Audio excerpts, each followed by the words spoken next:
Good afternoon, Europe, and good morning, America. I'm Barry Lim, and I'm the Executive Director of the Open Markets Institute. Thank you all for taking the time to join with us today.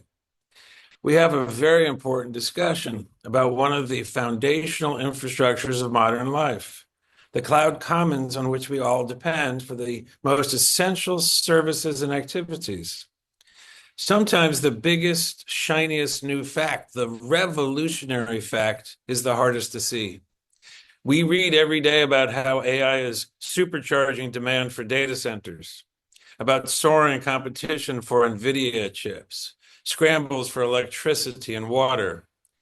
Today, we are here to add a new factor to this conversation, one that we believe will help you see this subject in a new way.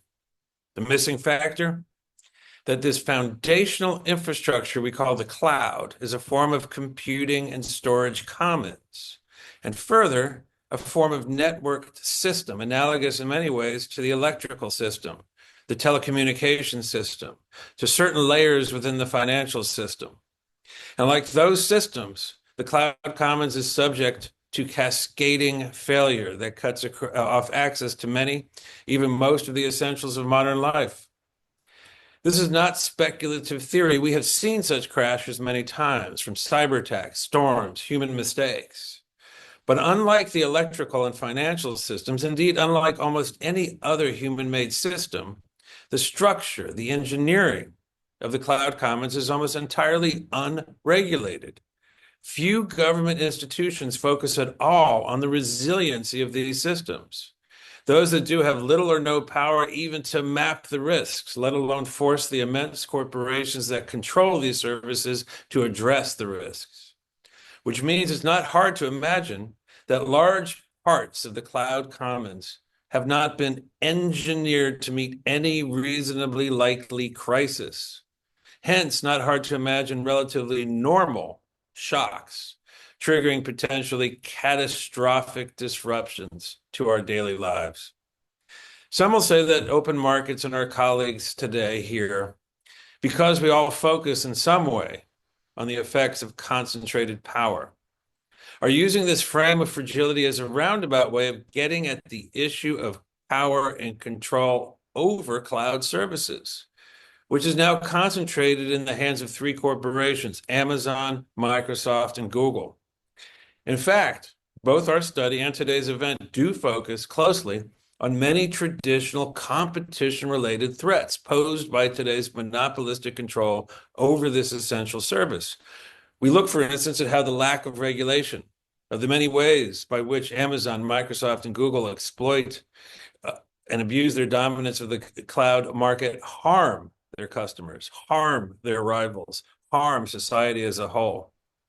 But our topmost concern is very much the fragility of these systems. This is something we at Open Markets know a lot about. Open markets, our origins trace to the close study of the effects of hyperconcentration in international production systems. We were the first, for instance, to identify the threat posed by the hyperconcentration of semiconductor production on Taiwan by TSMC.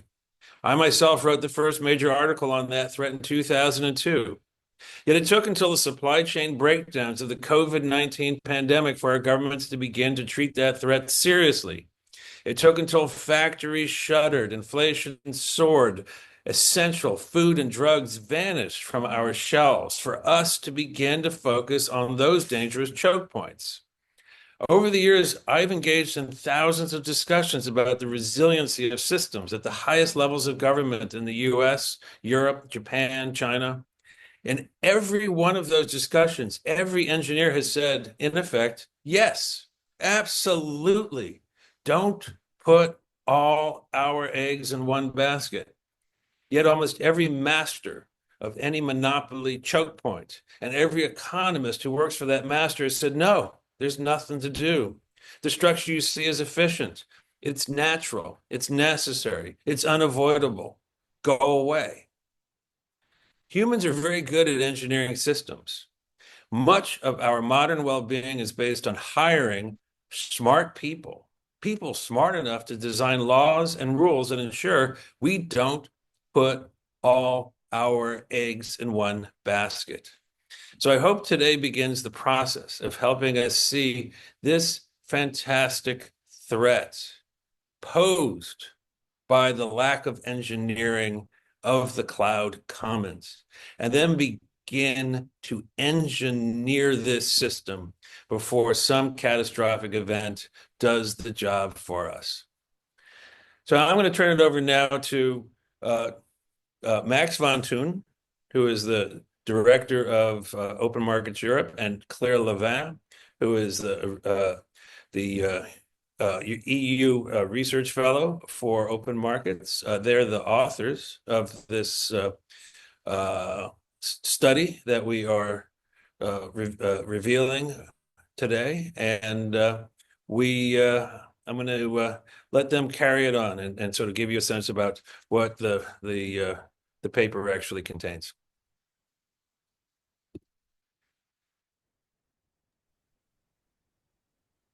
Thanks, Barry. It's nice to be here with you all. I'll start with providing an overview of the cloud computing oligopoly. Just waiting. I have some slides that we'll be able to show.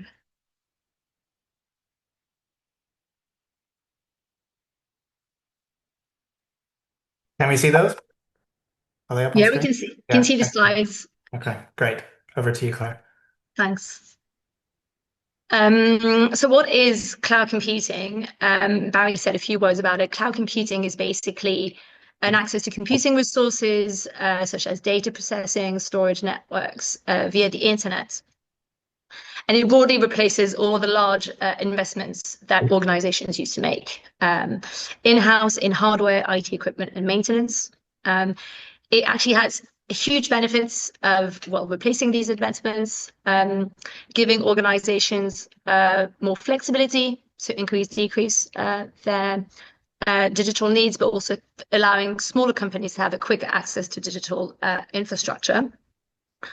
When we talk about cloud, we usually encompass three types of services, what we call the infrastructure as a service, IaaS, a platform as a service, and also software as a service. And you can have a look at the next slide. Have a look at the three broad types of services. And the three big providers, Microsoft, Amazon, and Google, provide all these three services. Cloud has become an essential infrastructure. On the one hand, because of it's being really the digital backbone of the internet, but also because a wide range of industries rely on it. From manufacturing to retail to hospitality, healthcare, financial services, also areas of the public sector, such as policing, defense, and government administration really heavily rely on cloud. And actually, in that respect, the three tech giants, Amazon, Microsoft, and Google, have signed very lucrative contracts with governments. And the is also a huge industry using cloud to develop and also distribute its services. Cloud shares key traits with some infrastructures that are considered essential, such as energy, transport, telecommunications, notably because of high entry costs and also the high social indispensability that these infrastructure represents for society.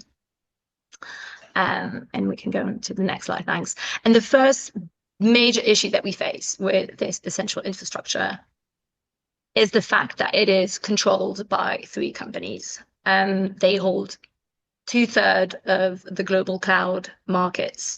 And on the infrastructure as a service segments, their share reaches 70%. And in some countries, such as in the UK, their share even reaches 70 to 80%. And yet remain unregulated. And I'll just share like a few reasons explaining why. We can go on to the next slide. Thanks. How has this oligopoly come to being? Why are these three tech giants, why do they dominate the market today? Why they have these market positions and why they're able to protect it and extend it. The first And the reasons threefold. The first one being huge barriers to entry that they were able to overcome.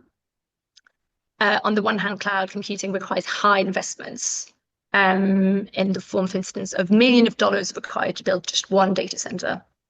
And on the other hand, huge economies of scale that they were able to benefit from. The second reason is the unfair business practices that they have implemented to extend and protect their market power in cloud. The first category being discriminatory pricing. They've used pricing to lock in customers and make it more difficult for rivals to compete on the markets.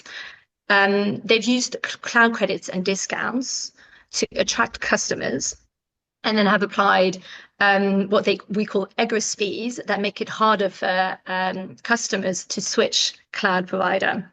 And this has had the effect of locking in customers and preventing rivals to match the lower prices that they've been applying. They've also, in terms of pricing, been using complex, opaque, non-transparent pricing, which means that they can do what they want with the pricing with their customers. They've magnified also technical barriers, for instance, in terms of interoperability and data portability, meaning in practice that they've made it harder, sometimes by withholding information, to have, for instance, non-cloud services such as Microsoft Office working with a competing cloud provider service. And one of the last category of unfair practices have been tying, bundling, self-preferencing, basically using their huge ecosystem to attract customers. For instance, using Office or Google Search or Gmail to use also their cloud services and selling both. And again, Microsoft has been known to doing that. Amazon also had agreed for HBO to use Amazon TV on condition of extending its cloud contract with Amazon. So that's also an example of tying. And the third reason has been using their huge conglomerate power. So because of the ecosystem that they have, consisting of digital advertising, search engine, AI, operating systems, they've been using the huge amount of resources, profits, data, expertise, equipment to develop their cloud activity, and that cloud activities are now also helping them helping their non-cloud services. Non-cloud services have also been a continuous demand for their cloud activities, which is a huge advantage for them and further ties both non-cloud and cloud activities. And actually, generative AI has been really boosting this dynamic as a continuous demand. And I'll leave Max to explain the rest of the risks. Great. Thanks, Claire, for that really succinct and insightful overview of the cloud market as it stands today. One of the key points that we make in our report is that cloud market concentration isn't just an issue of fair competition or economic efficiency, as important as those are, but it poses threats to society as a whole. And Barry spoke about that very eloquently in his introduction. And these threats exist across multiple dimensions. They include the resilience of our societies, the security of our nations, sovereignty of our states, freedom of speech and freedom of expression, our ability to innovate, and the sustainability of our societies. And so I'll talk a little bit about each of these in turn. So as Claire mentioned, many of our essential services today rely on cloud infrastructure, from air travel and healthcare to banking and news media. And that makes these services vulnerable to breaches and disruption and outages of this infrastructure, whether these are caused by natural disasters, sabotage, hacking, or simply unforced errors by cloud providers and by suppliers that interact with their infrastructure. And actually, that last category is where we've seen most of the major disruption in the cloud. The CrowdStrike crisis of last year being an example of that kind of unforced error. And these kind of risks would exist in relation to cloud computing no matter how the market was structured, but they are greatly magnified in today's concentrated market, which combines both geographical and physical concentration of data centers. So think of clusters in places like Virginia in the US or Ireland, as well as concentration in specific technologies, such as the software that's needed to use and maintain cloud infrastructure and the specific hardware that cloud runs on, such as chips. And this kind of disruption or compromise of the cloud is particularly dangerous when it impacts government operations, which, as Claire mentioned, are increasingly and rapidly moving into the cloud. That includes essential public services that citizens rely on, like social security. It includes things like intelligence, defense, policing. And as with the private sector, governments are dependent on the same small number of dominant cloud providers, thus making them vulnerable to the same centralized points of failure. And there are, already examples of how these vulnerabilities have been exploited. For example, Russian and Chinese state-sponsored hacks that used, in this case, Microsoft's centralized identity management system to access US government emails and documents at a range of departments, including the US Treasury and the Department of Commerce. And these are, of course, just the cases that we know about. There are certainly many cases that we don't know about. Now, related to national security, but different, is the question of state sovereignty, particularly for countries and governments outside of the US. One of these risks, which is well known, is US laws, such as the Cloud Act, which require US cloud providers to hand the US government data on their customers, even where this data is stored overseas. But it also includes the broader risk of cloud infrastructure being weaponized, whether that's by the US government or by the cloud providers themselves, as a bargaining chip or as a tool of coercion, for example, to retaliate against regulation that they don't like. And while we haven't seen kind of major cases of this yet, we've seen things like that happening, for example, in relation to semiconductors, and certainly in today's kind of geopolitical environment, it can't be ruled out. And I think the final point to make is, while these risks mostly affect foreign governments, from our perspective, this concentration of power is also a challenge to the sovereignty of the US government itself, which is both at the state and federal level increasingly dependent on monopolistic and opaque private corporations for this essential infrastructure. So when it comes to innovation, cloud computing is typically portrayed as an enabler of innovation, and that's true in general terms. But actually, what our report shows is that today's market structure also undermines innovation in important ways. The first way is within the cloud market itself, where the anti-competitive practices by the dominant cloud providers that Claire outlined have the effect of making it much harder for rivals and alternative providers to win business and scale, which in turn limits their ability to offer innovative alternatives to the hyperscalers. Secondly, and arguably even more importantly, the big tech firms that own cloud infrastructure are able to use their control of this upstream infrastructure to capture, stifle, or steer the innovation that takes place downstream. And there are many different ways they do this, from creating copycat versions of popular customer applications and software, and then giving those better ranking and functionality on their cloud marketplaces, to trading privileged access to their cloud infrastructure for the intellectual property and equity of leading startups. And we've seen that particularly in the AI space, such as the partnership between Microsoft and OpenAI. Cloud market concentration also has implications for free speech.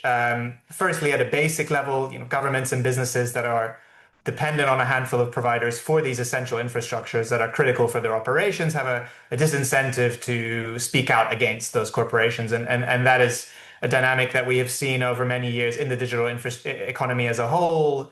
Just think of Amazon sellers or app developers in the Apple App Store who don't want to speak out about some of the unfair treatment that they have faced. But I think more concretely, dominant cloud providers essentially have the power to censor speech or activity however they see fit, whether that is for commercial reasons or under pressure from government simply by cutting off access to their services. And as the kind of logos in this picture said, there have already been some cases of this involving, for example, Signal, the social media app Parler, as well as WikiLeaks.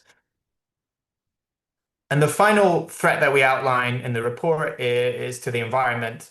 As I think we all know, the environmental footprint of cloud computing is significant and it's growing. The rapid rollout of generative AI is accelerating this process, given the massive demands for water and for energy of large-scale AI models trained and run on cloud infrastructure. And while, no matter how the market is structured, there would be an environmental impact of cloud computing. Again, market concentration amplifies the problem in various ways, and there are three I'd like to highlight. The first is that the big tech corporations that dominate the cloud market are the same ones that are pushing AI and the development of ever larger and more resource-intensive AI models, in large part to make the most of the computing infrastructure that they own. Secondly, the integration of AI with big tech's existing monopoly platforms, think of AI being integrated into Google Search or to Microsoft Office, is allowing AI to be rolled out to billions of people in a very, very short amount of time in a way that would arguably not be happening in a less concentrated market.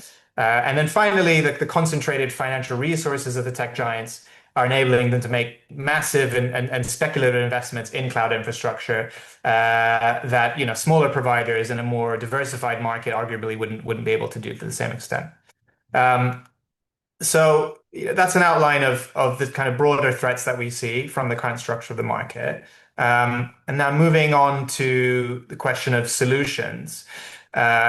What can we do to address these threats and essentially ensure that the cloud market serves both our economic and societal needs? And what we've seen so far is that while governments are increasingly aware of the risks of cloud concentration, so far, as Barry mentioned earlier, they have taken very few meaningful steps to tackle the problem. The only partial exception is the European Union, where a number of recent laws, including the Data Act, the Digital Markets Act, apply to varying extents to the cloud sector, although even there, when it comes to actual enforcement, they haven't really been used much so far. But overall assessment is that the policy measures that have been implemented or even proposed so far are insufficient to tackle the scale of the overlapping and interrelated threats that we see. And so our report goes beyond the status quo by setting out what we see as an ambitious three-pillar plan for ensuring that cloud infrastructure is resilient, open, and secure.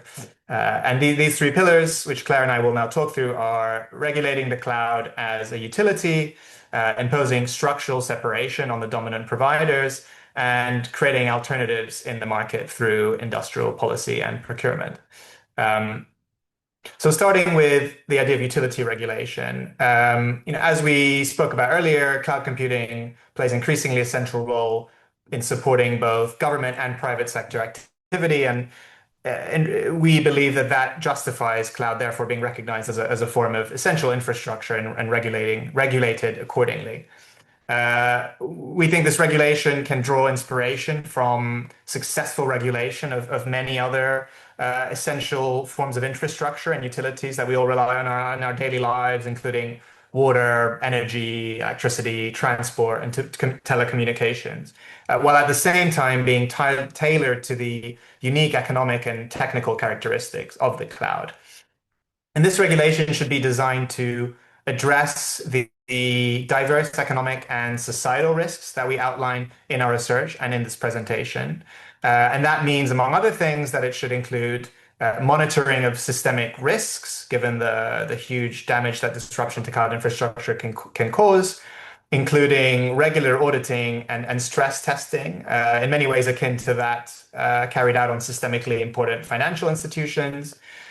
We believe there should be rules mandating fair and non-discriminatory access to cloud infrastructure, including in relation to pricing and in relation to terms and conditions, particularly to address the the kind of discriminatory pricing practices that we see in the cloud that Claire mentioned. We also believe there should be mandatory data portability and interoperability to eliminate the very significant barriers to switching provider that we see in the market today, to make it both easier to switch provider, but also to potentially use multiple cloud providers at once. And finally, we think there should be mandatory reporting on the environmental impact of dominant cloud providers, and potentially even legal requirements on the resource usage of those providers when it comes to water, when it comes to carbon, and so on. A key point is that when we talk about utility regulation, we don't necessarily mean designing laws entirely from scratch. In some cases, that may be necessary where there are no rules in place. But in other cases, such as the EU, which I mentioned earlier, it may well be feasible to create an equivalent of this type of regime by adapting, updating, and combining existing rules. I think also important for us is that supervision of these dominant cloud providers isn't fragmented across multiple authorities, but is overseen by a single authority that is able to look at both the economic issues and the kind of resilience and broader societal risks together, given the links between them. And I will now hand back to Claire, who's going to talk a bit about structural separation. Thanks, Max. We believe that merely regulating it as a public utility wouldn't tackle all of the issues that we have identified. And we believe structural measures are indispensable for several reasons. But just before this, I'll explain what we would ask for is the separation of the cloud operations of the three tech giants, basically selling them to a standalone different entity. And we believe at least divesting the IaaS operations is essential to us, and it would be up to the sort regulators to decide whether that should also include the whole cloud market instead of just the IaaS. And why is that so? For several reasons. The first one being there's a huge conflict of interest that tech giants are benefiting from, basically because they are both operating the cloud platform, but also competing with rivals of this platform. They have a natural incentive to promote their own services, and this incentive needs to end. And so it's been having through, as I mentioned, tying or self-preferencing. And the structural separation would end this conflict of interest. The second reason is also cross-subsidization, meaning this recurrent use of data expertise, profits between cloud and non-cloud to entrench and extend their market power in cloud and non-cloud. Splitting the cloud operations would create new players on the markets in cloud. It would also prevent market concentration. And another overall reason to us is then when we look at how essential infrastructures were regulated in the past, there were corporations holding monopolies over essential infrastructures were requested to divest this infrastructure, to sell it and separate it from the other services. So therefore, we believe would be warranted to apply this measure to cloud. And I'll leave Max to give you an overview of creating alternatives. Thanks a lot, Claire. I think one other point that I would add, which isn't covered in the slide, is particularly when it comes to these concerns about sovereignty and the ability of the US government to access foreign data held on cloud platforms. Separation could potentially address that too, if, for example, these cloud businesses were sold to, in the case of Europe, for example, European owners. Right. So moving on to our final pillar. So I think as you will have gathered, the focus of our report is less on kind of replacing existing providers and more on regulating and restructuring the existing cloud market to minimize the risks it poses and maximize the benefits from the use of that infrastructure. But having said that, we don't see today's oligopolistic cloud market as set in stone. And we think that we should while we put in place measures to regulate the power of the existing incumbents, also be taking actions to promote greater market diversity. And I mean, to start with, we think our core proposal, so again, regulating the cloud as a form of utility and requiring its separation from big tech corporations, would also help promote competition in the market by eliminating the conflicts of interest that allow them to essentially, promote their own services, but also address the anti-competitive competitive practices that undermine fair competition. But there are other steps that policymakers can take to support diversity in the market, and we touch on these briefly in our report. And the two I would highlight are firstly, direct public investment in computing infrastructure, often described as public compute, particularly where the market is not serving either the needs of the state or society more broadly. And there are a number of use cases that one could think of here. For example, if governments want sovereign compute when it comes to sensitive matters of national security, when it comes to the hosting of highly sensitive data, such as healthcare data, for example, or when it comes to research by nonprofit and academic researchers, for example, on ethical AI.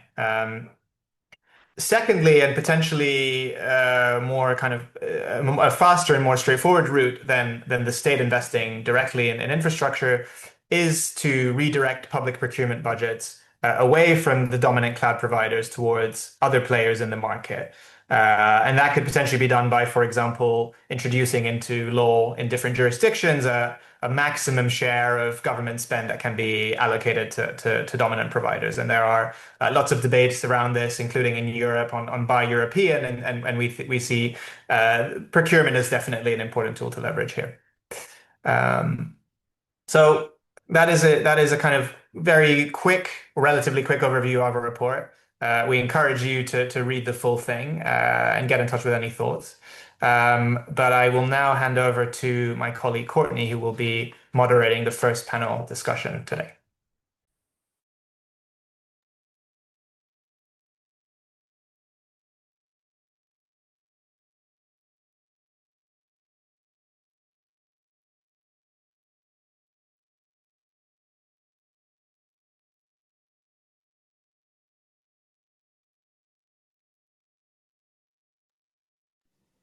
We do not hear Courtney. Yeah.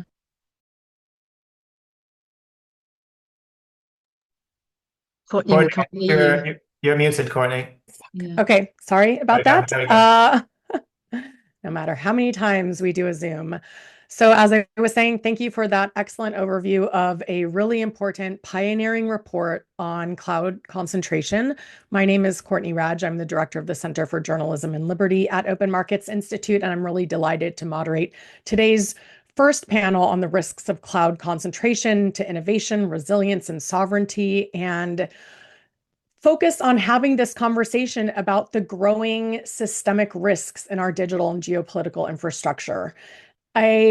You heard how a handful of hyperscalers now dominate the global cloud market, which has implications for the broader artificial intelligence market, and are gaining unprecedented control over the infrastructure that underpins not only commerce and innovation, but also government operations, elections, critical public services, the flow of information itself, as you heard Max lay out earlier in the overview of the report.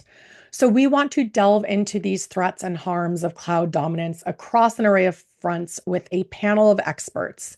We will be joined by Solange Viegas dos Reis, the Chief Legal Officer of OVH Cloud, Europe's largest cloud provider. And maybe we can get the whole panel up on the screen right now, just while we do the introductions. So Solange will offer a business and legal perspective on how hyperscalers leverage their scale and sometimes anti-competitive practices to entrench their dominance, especially in the age of AI. We have Dr. Maike Okano-Hegmans, head of the Tech and Digitalization Program at Klingdale Institute, who has helped shape the Netherlands' national debate on cloud sovereignty, and will discuss how these debates are evolving in Europe and why government procurement and policy choices matter so much to cloud competition and resilience. And we have Trey Hare, Senior Director at the Atlantic Council's Cyber Statecraft Initiative and a former Microsoft security leader who brings deep expertise on the distinction between technical and business concentration, which we're going to delve into how security vulnerabilities arise from both. And Paris Marks, host of Tech Won't Save Us podcast, who will challenge us to think critically about the social environmental costs of the cloud model and what is being exported globally, who benefits from this system. And then, of course, the second panel will focus on what alternatives we should be imagining. So let's get started. First, over to you. Solange. So you head up one of the biggest cloud corporations in Europe, and yet you have still a minuscule fraction of the market compared to the hyperscalers. As Chief Legal Officer of Europe's largest cloud computing company, could you talk about the current cloud market from a business perspective? How is AI potentially accelerating or amplifying market concentration effects? Yes, sure. First of all, I would like to say that I fully share the views of Open Market Institute about the cloud market situation, and we'll try to emphasize some points. Just to let you know about OVH Cloud, yes, as you told, we are the biggest European cloud provider with more than 1 billion revenue per year and 43 data centers all around the world. And in the top 10, the global top 10 of the cloud providers, we are the only European player. All the other players are either Americans or Chinese. So it gives us a big view of the market. And what I can say is that the market is highly concentrated, and it's a big concern for us because this concentration is already important and is growing and growing and growing. It's just getting worse and worse. The situation brings a lot of concerns, and those concerns has been very well detailed by Open Market Institutes. And what we can have is that we can say that this positioning, this special positioning, is fed by some unfair practices, very precise, very multiple unfair practices we can see. It's a collection of unfair practices, if we want to be clear. Those practices have been reported by eight competition or market authorities all around the world, in Japan, in Korea, in Europe, in the US. So they are very well known, and nothing is changing.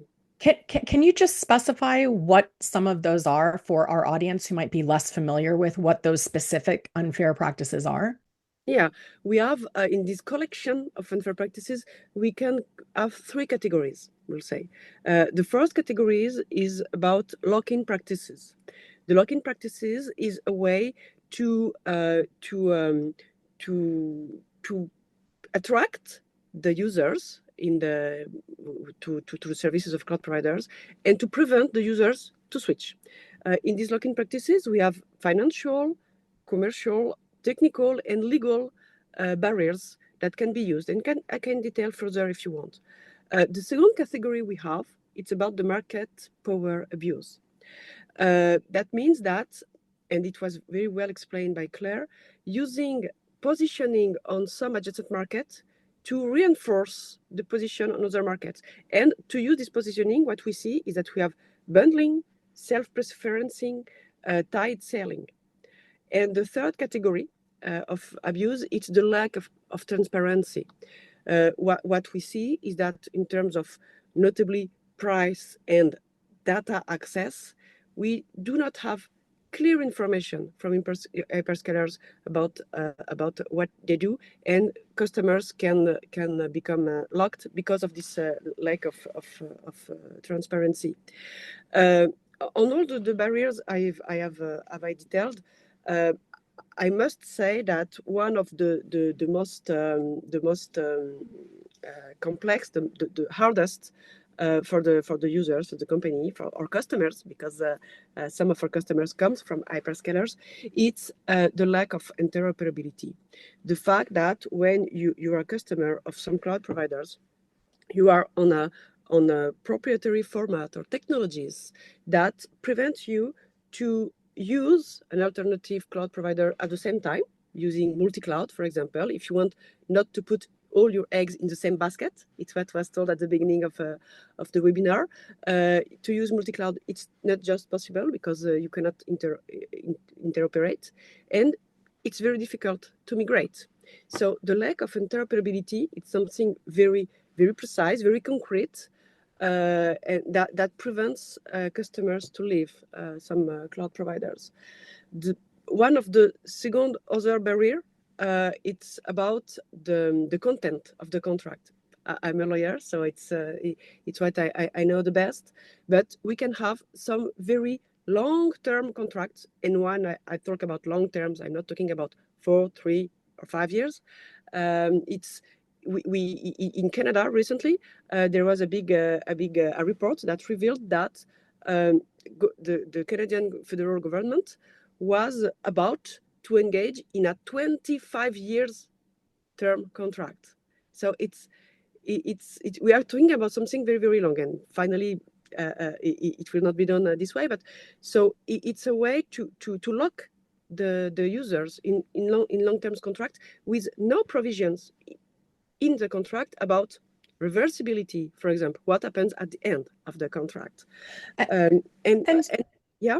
So let me just ask you, Solange, are you trying to build an alternative model? And is there even the potential to have a different business model given the dominance of these cloud providers? Yes, so just briefly before we move on to the next, what are your key different, your key value propositions that you would like to do differently to create more competition, more resilient infrastructure? We have at OVH Cloud, well, all solutions proposed by previously are okay. At OVH Cloud level, what we advocate for is to have a user's freedom of choice. That means that we propose open, reversible solutions with clear price, with no barrier. We do not apply egress fees. We do not overcommit our customers. Another barrier that is very important is that a cloud provider can propose big spend commitment to their customers.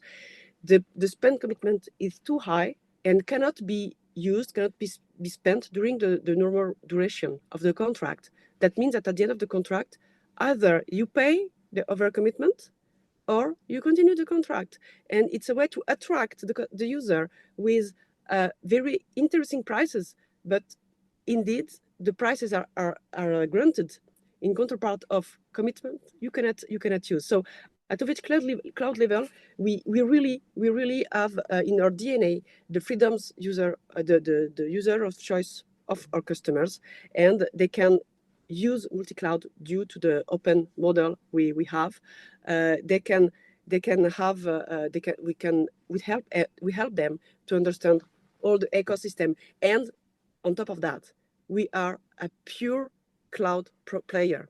That means that we do not sell softwares. You do not sell other services. You're not in other lines of business. Yeah, we are a pure cloud provider, and it's one of the best guarantee for our customers to know that we will not compete with the customer. We will not try to attract it on other markets. So I think it's something very, very important to know for any users now. Thank you, Solange. I mean, you've really laid it out very clearly what the challenges for businesses are.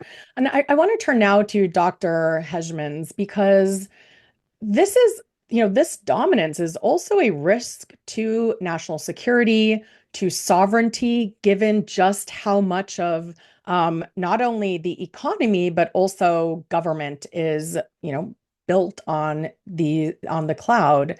And your work has brought cloud sovereignty to the agenda in the Netherlands, which I think surprised some people because of the traditionally market-oriented approach of the Netherlands.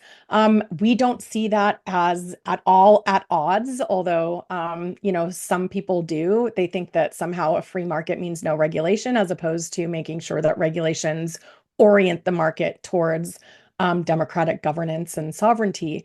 So can you explain how, like, what led to this shift in perspective? How deep are the dependencies on companies like Microsoft and how those evolved? And how does the Netherlands experience relate to broader EU efforts around cloud sovereignty, and kind of how should we be thinking about these multiple dimensions of sovereignty with respect to cloud computing?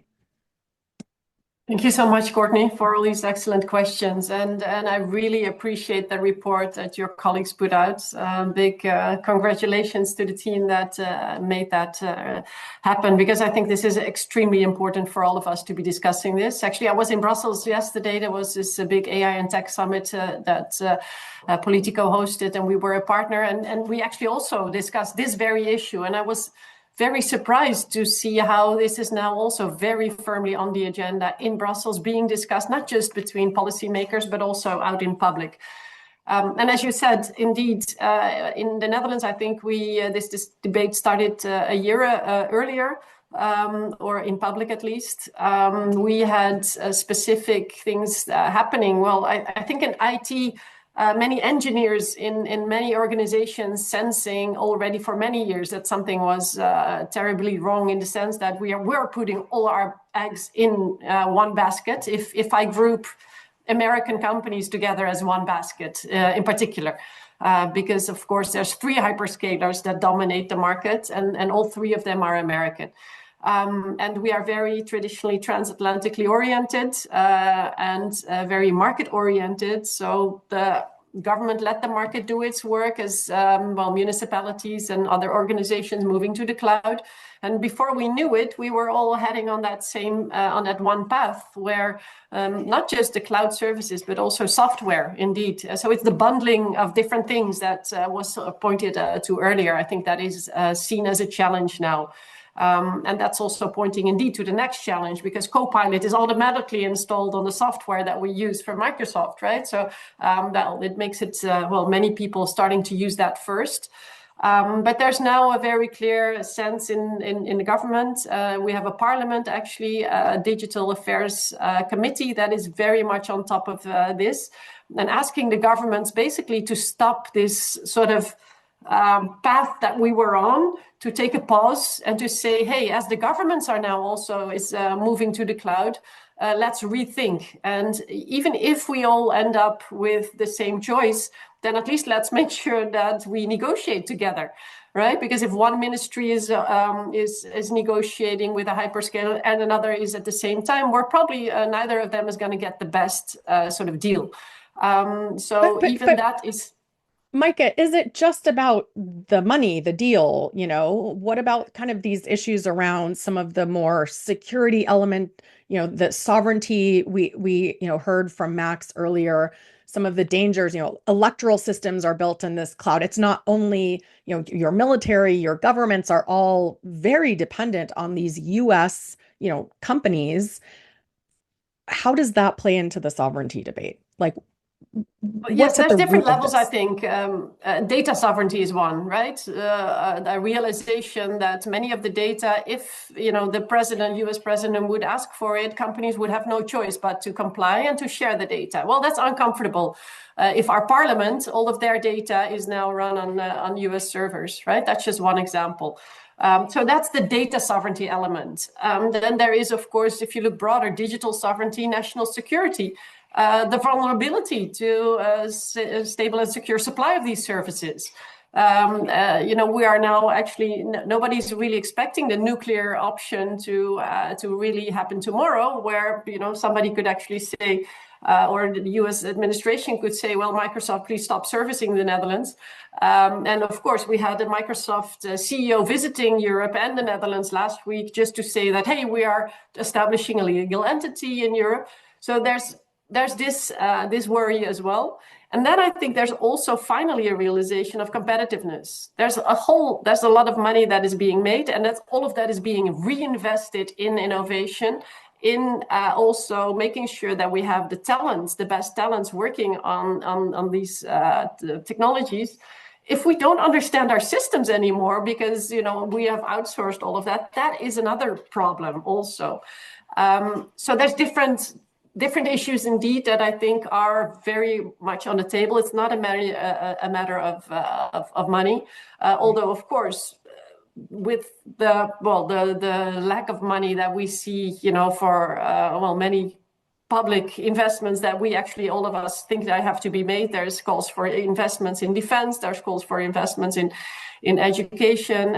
So this is one of the things on the table. Right. Also.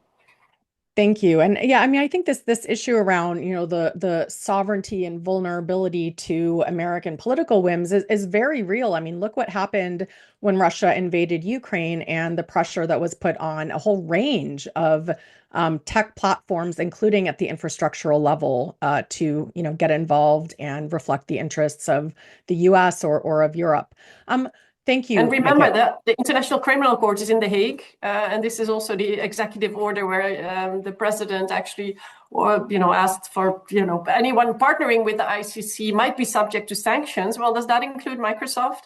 And what does that mean if all of the sort of the evidence of that the ICC has gathered is actually stored on those servers that are hosted by Microsoft? So this is a very real challenge here in The Hague. Oh, that's very interesting. I've not heard about that. Thanks for sharing. Let me move now to Trey Hare. You have previously worked at Microsoft. You are now the senior director of the Cyber State Initiative at the Atlantic Council. I know you also teach. You bring an insider's perspective, and in some of your work have emphasized a distinction between concentration in technical factors versus concentration in business. And it feels like that's relevant to this discussion around sovereignty, around competitiveness among different businesses. Can you elaborate on this difference and why it matters when we assess concentration risks in cloud computing, and also how that might link to the artificial intelligence development debate? Yeah, no, happy to. And thank you to Omai for the report and for putting this together. I want to put the brakes slightly on insider. 2 years at Microsoft, I think I don't necessarily carry the oligopoly flag, but I'm happy to try to offer some arguments and counter arguments. So when we talk about concentration, I think it's really important to distinguish between business ownership and homogeneous technology, right? We all own the same stuff versus we all build the same way are two very different constructs. There's some incredible work going back into the 90s, a lot of it led by European academics, looking at concentration in technology design and the risks of building one operating system, right? Having one microprocessor architecture and the possibility for single flaws to ripple out through the entire digital ecosystem. That is a technical concentration challenge. And I think it's something that when we get into the guts of cloud is present in some places, but really isn't in others. And in fact, the competitive dynamics of the market have driven some really interesting differentiation between the cloud providers, not just these three hyperscalers, but the broader market, OVH, IBM, Alibaba, Oracle, in how they go about building infrastructure and delivering solutions to customers. So I think getting into the specifics there would be useful. So I just want to tee that up as one thing, because in part, the significance of those technical distinctions are one of the barriers to interoperability. And I completely agree, I think, with the previous comments. That is one of the root challenges that policy has failed to address, is requiring and investigating and vetting and holding accountable providers to ensure that their systems can talk to each other, not just with a broad, widely accepted standard, but actually in the practical implementation, because there's a lot of gap between those two. So technical concentration as one issue. On the business concentration, there's no question. One of the reasons that these three providers have become such a significant part of the market is they've been able to concentrate capital to invest in what is very expensive, highly scaled infrastructure. I think part of the challenge that we have to get into here is not necessarily just addressing a current market dynamic, but a trend and a lead time effectively. This is one of the things that, from our assessment at the Atlantic Council, was a major challenge for Europe's attempt previously to build out and capitalize its own cloud infrastructure, is talking about billions or tens of billions is really on the low side of what replicating this kind of infrastructure would look like.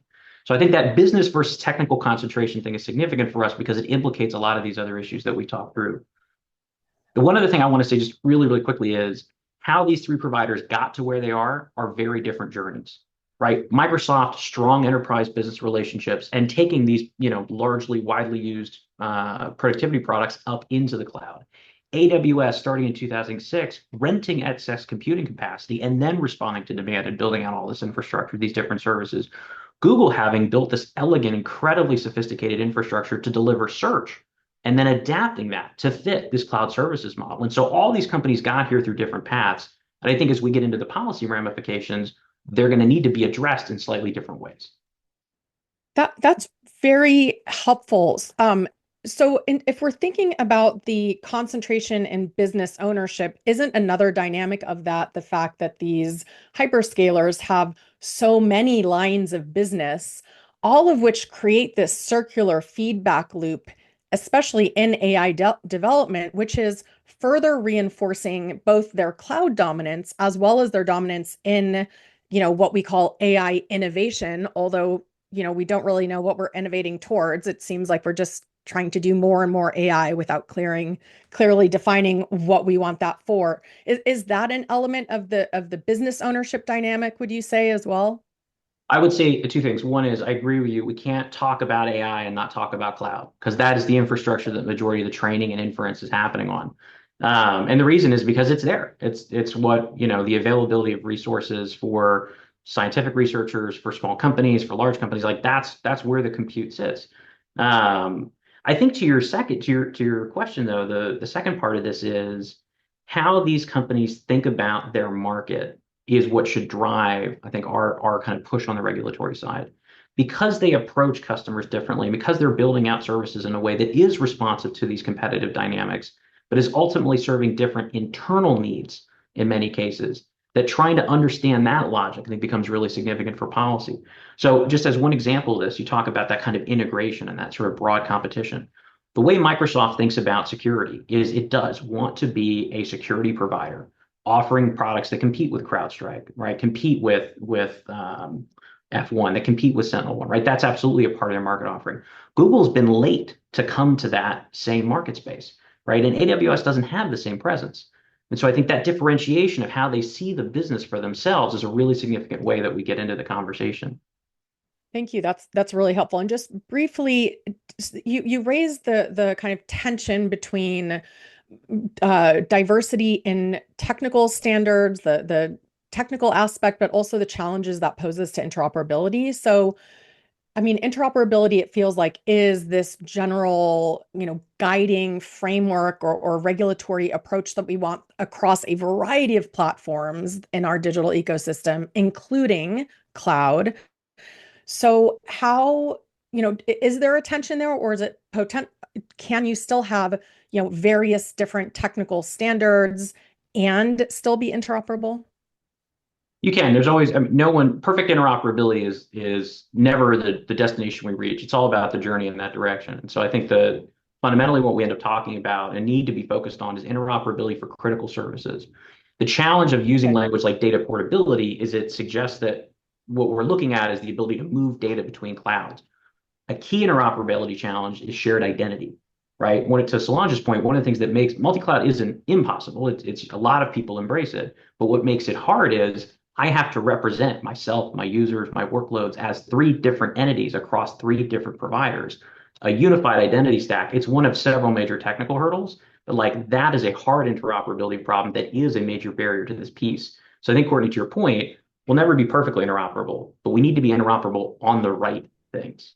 Great. That is really helpful. Thank you so much, Trey. I want to turn now to Paris. You're a journalist, and we heard a bit about how cloud is also poses some challenges to free expression, and there's many examples in the report where we address this. And we did a report earlier in the year that looked at the particular threats to investigative journalists that this cloud dominance poses. But you have focused in your work on critiquing Silicon Valley's assumptions about technology.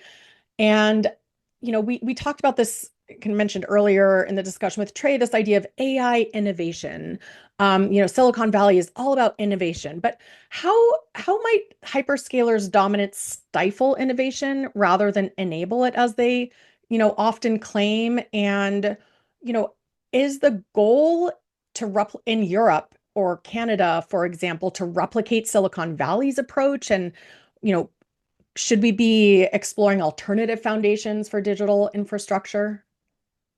Yeah, I definitely think so. I think it's a really interesting discussion, right? Because you even see these types of debates happening within Silicon Valley itself, right? Whether the dominance of these major companies has actually limited the type of innovation that occurs. And at the point that we're at, where they do have such a dominance in these various different spaces, whether it's cloud or so many different other aspects of the tech stack, now they are defending that dominance, right? They are defending their position.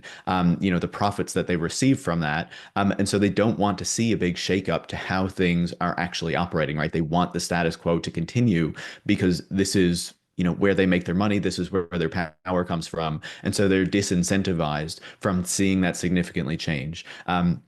I think which is part of the reason that you're seeing them very explicitly trying to move even further into ensuring that the government defends their interests, tries to limit regulation and those other types of things, right? And so when I think about approaching these companies and what they're doing, I think there are a few things that really stand out. First of all, when we think about innovation, right now the technology that often gets developed is really coming out of a very limited model, right? The kind of model that modern Silicon Valley has been built on is a very financialized model that is very much based on how can we capture, as much market share as possible. It doesn't matter if we lose a ton of money in doing that, and then we'll make a lot of money either when the company IPOs, or once it develops this kind of dominant position and can make profits off of that oligopolistic or monopolistic position that it is in, right? And this is the way that so many tech companies are not just incentivized to develop, but often investors push them to pursue that model because that is the model that has been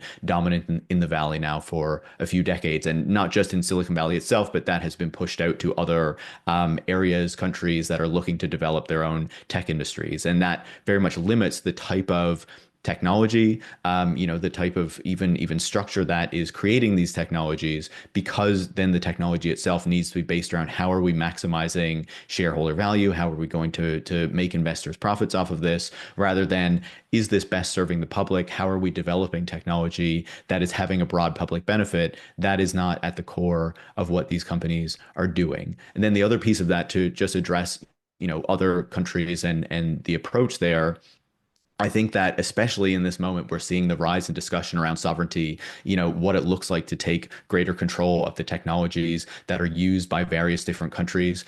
Solange mentioned this debate that's happening in Canada right now around cloud, that has been brought up. I think the idea of a 25-year cloud contract is also quite wild. But, as part of that debate, Mark Carney, who's the prime minister, who's just recently reelected, basically said that, right now in this competition, the top four contenders for this contract were Amazon, Google, Microsoft, and Oracle. And he said, we need to look at that and make sure more of that is going to Canadian providers rather than these big American ones. So I think that is an important piece of it, but I think we also need to ensure that we're not just trying to build up our own Silicon Valleys. We're not just trying to replicate this model that these companies have been built on that have caused the types of harms that we're talking about here, that this report is trying to deal with, and actually thinking more fundamentally about whether we want technology to be built on this type of a model in the first place. Yes. And I think, one aspect that I know you've also focused on, but you didn't mention here, but maybe you could delve into a little bit, is this model, which is incredibly environmentally destructive, right? We have these really critical Paris climate goals, and yet we're seeing massive energy use, rising energy use, water. Can you talk about the environmental dimension of cloud concentration and the implications of these massive hyperscale data centers and the Silicon Valley model, particularly as AI development accelerates their growth? Yeah, the scale is massive, right? We've seen a significant increase in the number of hyperscale data centers that these companies are building around the world. And, as the name suggests, they operate at a scale that is immense, right? And as a result of that, they demand a lot of energy. They often demand a lot of water, and, kind of exactly what they need depends on exactly where they're built, how they're set up, things like that. But, we're seeing more and more communities, certainly the Netherlands is one place where we're seeing this, but there are many other parts of the world where there's a growing pushback to this type of development. The idea that we actually need these massive hyperscale data centers, that we need so many of them, and certainly that we need so many of them to power this generative AI boom that we've been seeing the past few years and that the companies have really been pursuing. But I think another piece of that we often forget is we pay attention to the energy, we pay attention to the water, and certainly, there are growing discussions about whether we need a bunch of nuclear power to power a bunch of data centers, which seems a bit ridiculous to me. But then the other piece of that is that when you go further down the supply chain, you also have the very toxic chip production that goes into, these facilities. You have the massive amounts of mining that needs to occur to create these components that go into these data centers, and that is also something that needs to be considered and contended with, right? And I would just add the other piece of this potentially is, I think we also need, as this report discusses, we need to be looking at alternative models of creating cloud infrastructure, how this is going to be put together, making it more, more competitive, but also looking at public solutions. But I also think another key part of that when we're thinking about regulation is how much of this data does really need to be collected at the end of the day? How much of that is really serving the public? How much of that needs to be stored for such a long period of time? I think, at a much deeper level, we need to also be challenging this model that the tech industry has created, has pushed on us for the past number of decades, that has been central to the business model that they have created around massive data collection, using all of this data to train these massive, AI models that have led to these generative AI tools, and actually questioning whether that is the path we really want to be continuing to go down. 100%. And one thing I really appreciated about the report is that, it looks at all these facets, but particularly looking at this, AI-driven demand for cloud infrastructures that developers use to both train and distribute their AI system, and that ultimately it's circular. It's driven either by the tech giants' AI services themselves or by AI startups that they're investors in. Thank you, Paris. I want to go next to Micah to take a question in the chat and also or in the Q&A, and also to invite the audience to please submit your questions in here. I want to circle back on, and Paris just mentioned the Netherlands. What are you worried about the potential weaponization of US cloud computing dependence as a tool of economic statecraft, right? We've seen kind of the threats against Europe and other countries that are seeking to regulate their digital markets or information ecosystems. Do you think that there is a world where the US could restrict access to services of cloud providers? Or do you think there are other aspects of, say, the AI tech stack that the question mentions AI models and systems? Like, how much are you thinking about the potential and the link between the dependency and the potential for weaponization? Yes, that's a million-dollar question. As I said, I think this is the nuclear scenario. It's not one that any of us sees, occurring tomorrow. But I think it's important for everybody to realize that this is now on the table. If anybody would have said, 5 years ago, or no, I should say 7 years ago, that we would have been locked inside our homes for like 2 years, and all of a sudden taken our lives to the digital domain rather than going outside in the physical domain, nobody would have believed it. I think this is the type of high impact and probably low risk scenario that we do need to prepare for. And it's not just because this is about, it's uncomfortable. I think that's a very important thing to say. This is why I do like to draw the link with the 5G scenario, where actually it was the US administration that was calling out to everybody, all of its partners, to diversify away from what we did not think was a trusted vendor in some of the core networks where sensitive data is passed. And that was a crucial lesson. And I think the United States administration was right in pointing out to us that this is a challenge that we need to take serious. And see, this is happening again, only now it's with our friends. So this is not about think we have to emphasize anything, it has to do with the vendor as such, but with the lack of diversification and the risks that come with that. And this is what is very high on the agenda, just as, and I'll end there, sort of the lack of diversification in the import of natural resources, critical resources, including rare earth elements that are now so much coming from China. That's also a risk that is now very much high on the agenda in the Netherlands, in Brussels, and something that we have to tackle. Great. And Trey, what do you think? Do you anticipate that we're going to see the weaponization of cloud infrastructure, or if not the weaponization, the utilization of that dependency to pressure other countries to adhere to the American, foreign policy or trade agenda or whatever that might be? I don't think so necessarily. I don't think this team understands the market well enough to even know that it's a pain point, or that there's a coherent enough agenda on the other side to drive sort of that horse trading into bargaining. But I think there's two other pieces of this, and the report is a really important and timely discussion of a lot of these issues. But for our discussion, and I think in places for OMI's work is too, it's so important to be precise.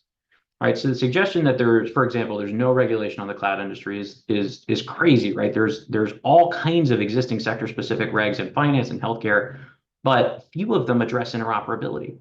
Almost none of them address transparency. There is remarkably a Department of Treasury report in the United States from 2 years ago that surveys the banking sector, and it's those folks who are not necessarily always paragons of transparency themselves decrying the cloud industry for their lack of transparency into how they're building and deploying these services, for their lack of understanding of how that infrastructure is set up. I think on the same time as we're thinking about interoperability, like it's not that it can't be done. It's not that multi-cloud is impossible. It's hard to do, and it's really hard to do in a secure way. So I think to this question of the U.S. threat, I would say I'd be less concerned about a concentrated effort from the White House to make a specific ask of countries that is then levered with a denial of cloud services. I would, however, be concerned about the relative negotiating power of three hyperscalers against the majority of countries in the world. We had a really good conversation with a country in Europe and their MFA about 2 years ago, asking questions about how they negotiate with Amazon to enforce their data security practices. And the ultimate reality is that Amazon is larger than that country. And that is a really crappy position to be in as a sovereign state as you're trying to negotiate for these pieces. And so the thing I would put into the conversation is we're looking in the right areas for risk and for threat, and I think for long-term consequence. But we've got to characterize what it is precisely, or else we're never going to have a chance to address these issues in a way that actually has material impact.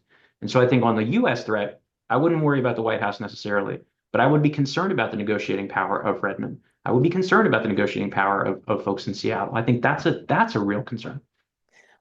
Great point. I want to turn now to Solange. Kind of two questions. Are you seeing this as a concern that you're hearing from your customers, or from people who are maybe or companies, governments that are seeking alternatives? And are you, as say the biggest Europe provider, cloud provider, or are there alternatives? Like, is there any alternative to the American dominance if this is a risk? Two interesting questions. For the first one, yes, it's a concern for our customers. We have been approached in several countries because we have data centers on 4 continents, and we have been approached by many companies, governments as well, worried about this risk of shutdown, of retaliation, of usage, of weaponization of the cloud against them.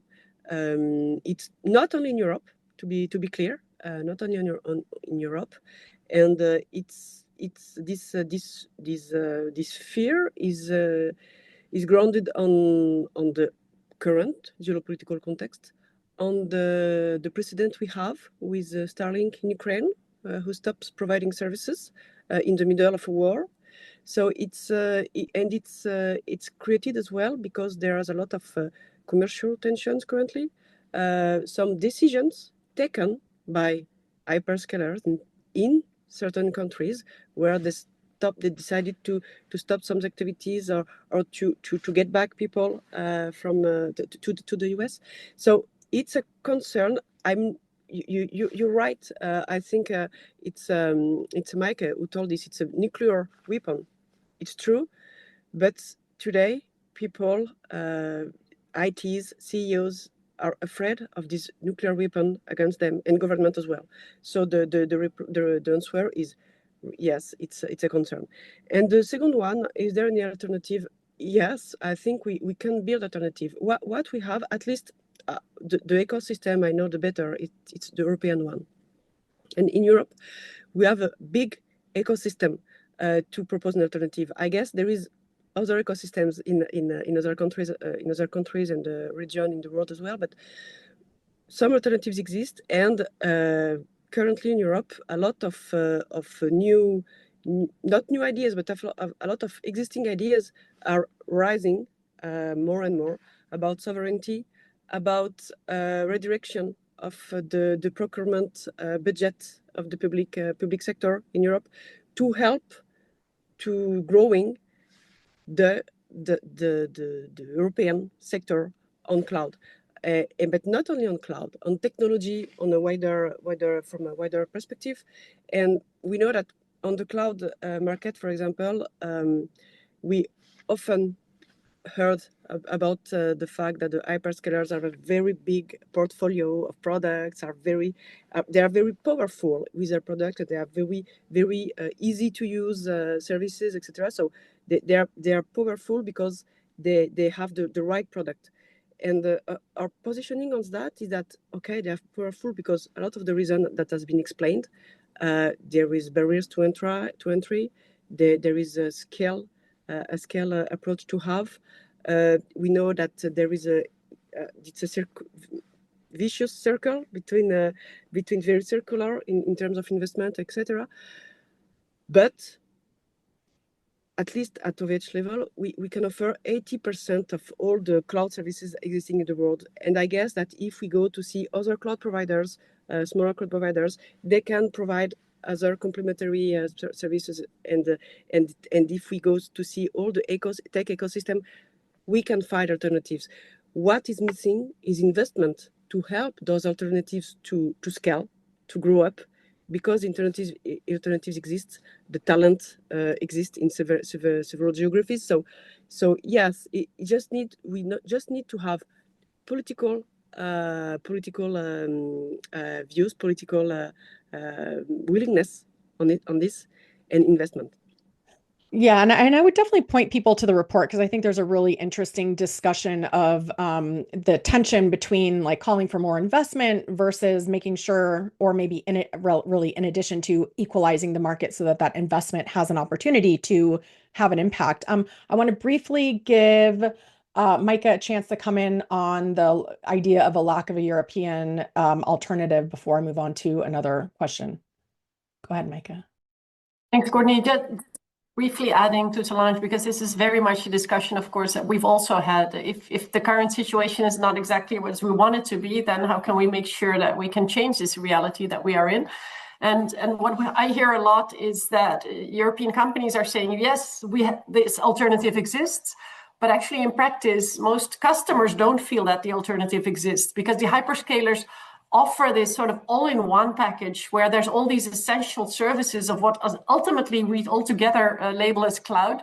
But it involves actually a lot of different things, data storage, data management, and other essential elements.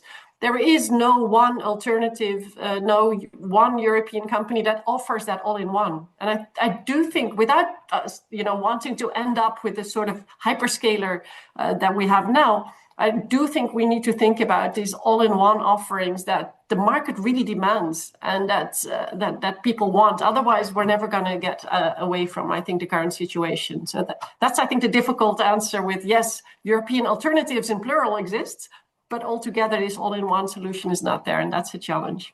Okay, interesting. And just briefly, because there is kind of a question around that issue, which is saying that that the EU is good at infrastructure as a service, but not platform as a service or software as a service.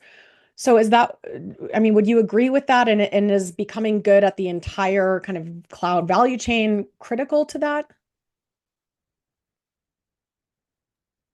I'm Micah? not sure if Solange can answer that Or question Solange. better than I, perhaps. The AI and gigafactories, perhaps that should be part of the answer, but I'll go hand to Solange. So you are referring to the three layers of the cloud market, infrastructure, platform, and software. For infrastructure and platform, I think we have good players in Europe. So it's not the main concern. On software as a service, the point is that software as a service, there are a lot of different softwares. So it's the question is, do we have software editors that renders their softwares available as on the cloud? And we have some big champions in Europe, but not as much as in other countries and in the USA. But we have big champions, and the main point, and I will make the connection with the competition issues, is that software as a service should be available whatever the cloud platform, infrastructure platform you are using. The point is that software as a service should be interoperable, whatever the cloud provider you use for infrastructure and for platform.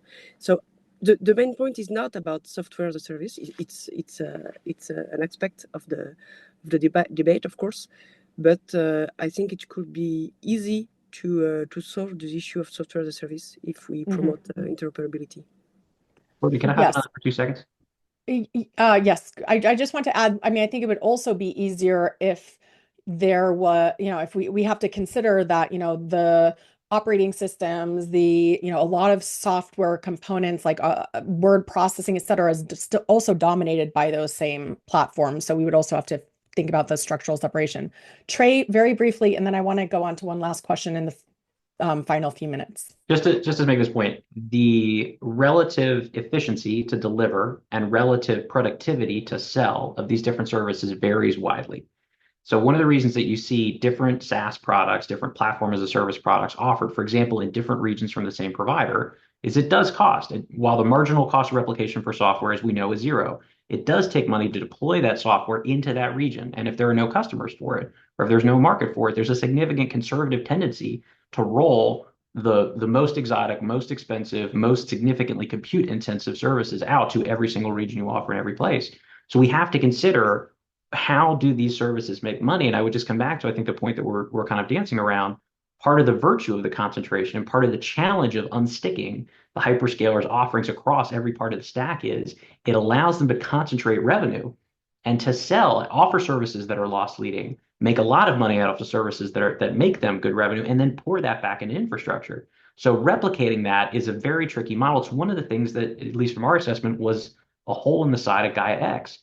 The interoperability point here, just to close the loop, is an opportunity to drive better competition, right? States that don't have a hyperscaler don't have to replicate that model. Where there's better interoperability, and we saw this in 5G with the Open RAN model, it allows smaller providers to come in and offer a competitive service at one part of the stack or another part of the stack without having to replicate the whole thing. So there's a key exchange here to be had about the cost, not just the policy side.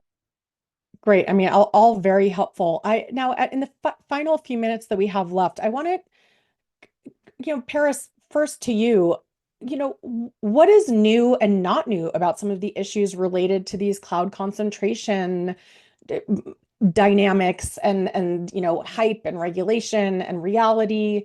And I want to bring in the fact that several people in the comments raise the fact that the ICC, this issue around the ICC is very real, given if you look at the case of the ICC prosecutor Karim Khan, whose bank accounts have been frozen, and that we actually have a long history of weaponizing or leveraging U.S. control over these platforms, and because of their dominance. And I've written about that with respect to some of the content moderation issues on many of these platforms, and because the US plays this global role, but it's also because these companies are so dominant, whether we're talking about search, social media, cloud, the infrastructural role they play throughout the tech stack around the world. So yeah, what's new and what's not about this issue of cloud dominance and concentration? Yeah, I think on the one hand, generative AI and all the discussion around it has really brought renewed attention to cloud computing in particular, right? And the build out of data centers, and a lot of people are realizing that they exist for the first time, or that there's a potential issue here as they've been built up, and as more of them have been, as more hyperscale data centers in particular have been built out, and people have been able to experience what that means, right? It has become much more live to people. But I would say that these issues that we're talking about in terms of the issues of American control, the issues of dominance. I think these are issues that have been around for quite a long time. We can go back to before the internet and digital technology, when you had countries concerned about over-reliance on IBM computers, for example, as you saw in France and things like that. These are not wholly new discussions. However, I would say I think it's important to recognize that part of the reason that we are so dependent on these American platforms is not simply because, they were more efficient, they were better, all these sorts of things, but, they did have a leg up early on in dominating these platforms and growing before, tech companies in other countries could kind of reach a similar scale. And they faced a lot of difficulty in competing with these American companies that were going global. And there was this expectation that, countries in Europe, Canada, other parts of the world were not going to restrict the ability for these companies to operate in their markets. And now I think we're starting to reckon with, the consequences of that, largely because these companies have become so large, because we can clearly see the harms that have come from them, but also because the influence and power of the United States government is, in relative decline, I would say. And so there's a growing questioning of, this dependence of its role in the world, whether it makes sense to continue to be dependent on these technologies and these companies. And especially as we see the particular kind of political formation that has taken hold there, where you have the kind of belligerence and aggressiveness of the Trump administration paired with that alliance with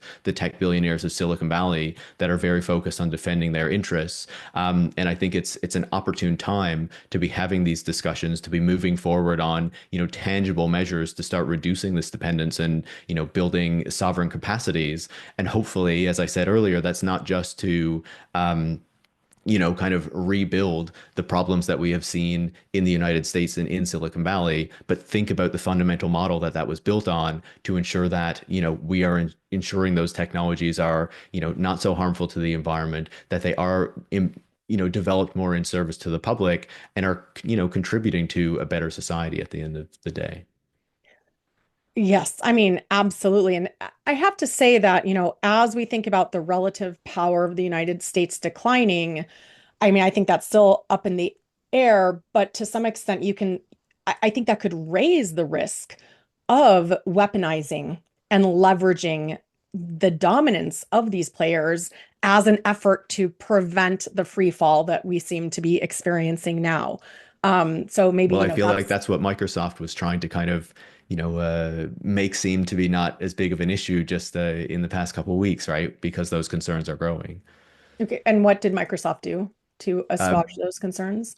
well, Brad Smith was speaking in Europe. I believe Micah was, Okay, that touching one. on that earlier, right? Mhm. Yeah. Great. Well, there are so many other aspects that we could get into here. I think we have really covered a wide array of the business, political, governmental, technical issues at play, both in terms of hyperscaler dominance, the threats that poses to sovereignty, to societal and environmental welfare, and that a lot of this is not new, right? I mean, you pointed out, Paris, that the American companies had a heads up, but they also benefited from unprecedented exemptions from liability, from copyright law, from all sorts of, really benefit. We say they're not regulated, but really they've benefited from a lot of non-regulation and protectionism. And, we don't have a national privacy law in this country. So they were able to pioneer the data, surveillance and surveillance capitalism model, and then export that around the world. And that's a very coercive model, which is, I think, in part responsible for contributing to the market dominance that we see now. So, we covered so much. I want to thank our expert panel. Really appreciate you all taking the time, appreciate our audience questions and would urge everyone to take a look at this report. And I want to turn it over now to the next panel because we are not only focused on the problems and challenges. Open Markets Institute has a lot of ideas about solutions. So with that, let me thank my panelists and turn it back over to Max von Thun. Thank you.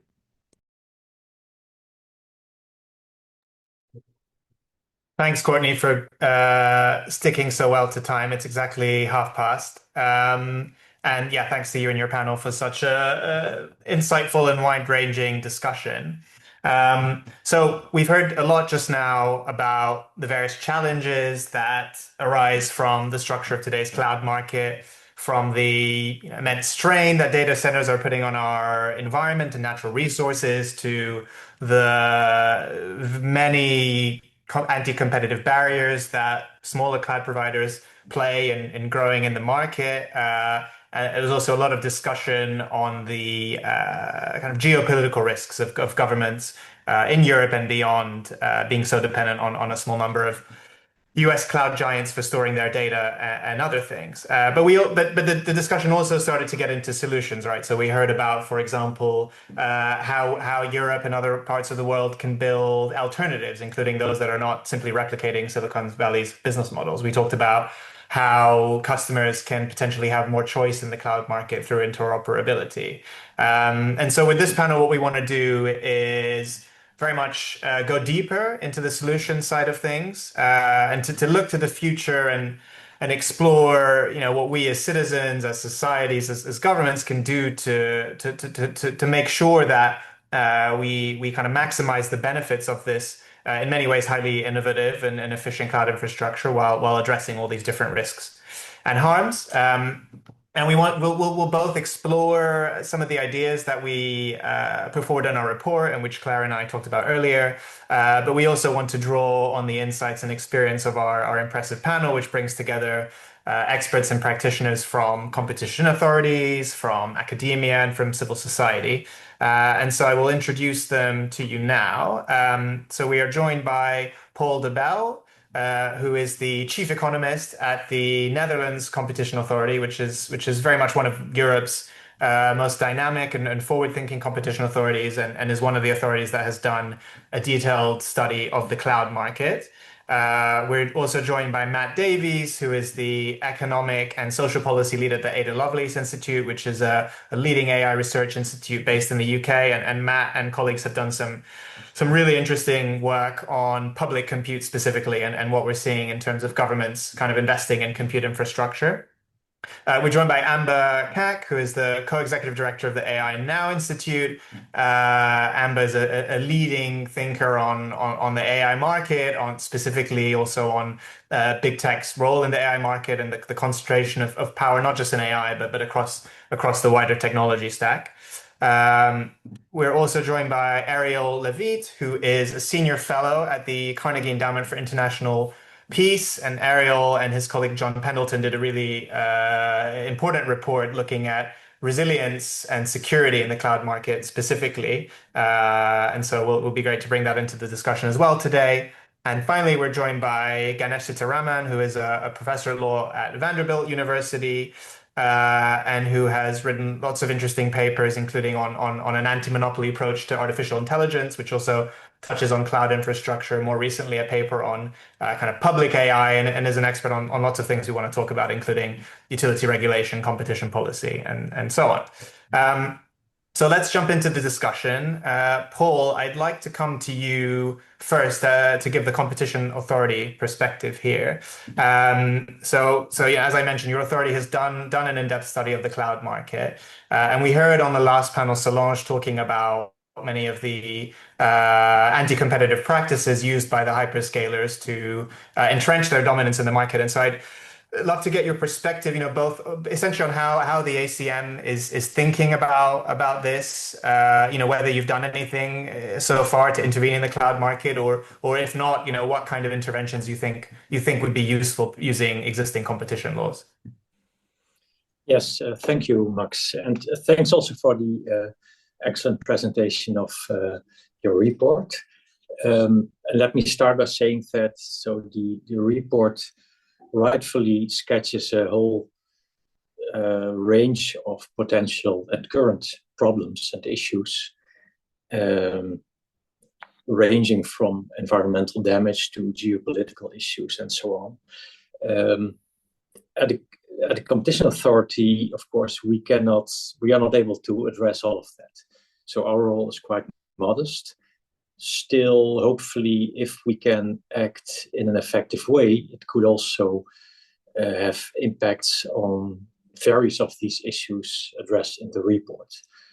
But in terms of our instruments, our toolbox, we have to be a bit modest. So I very much welcome the perspectives given in the report on broader regulation. And so I think it's very timely to start this discussion.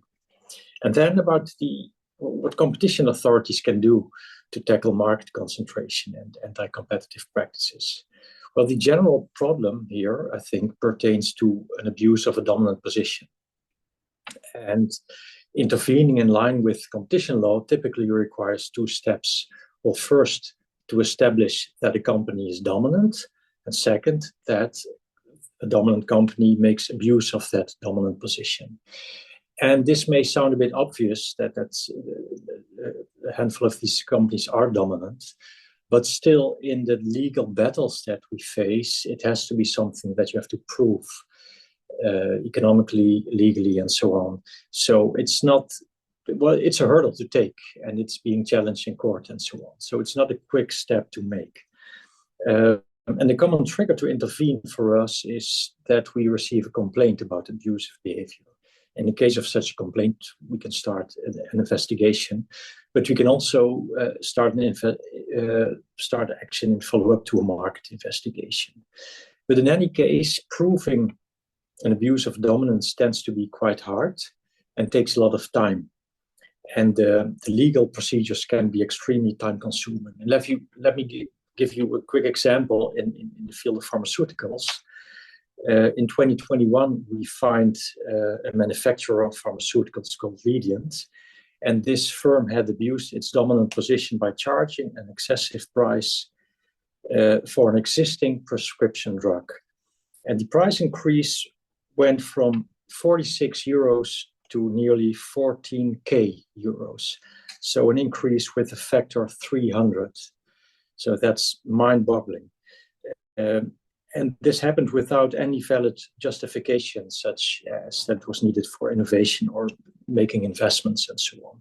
But even in this obvious case, there were legal procedures like filing objections, taking us to court, and so on.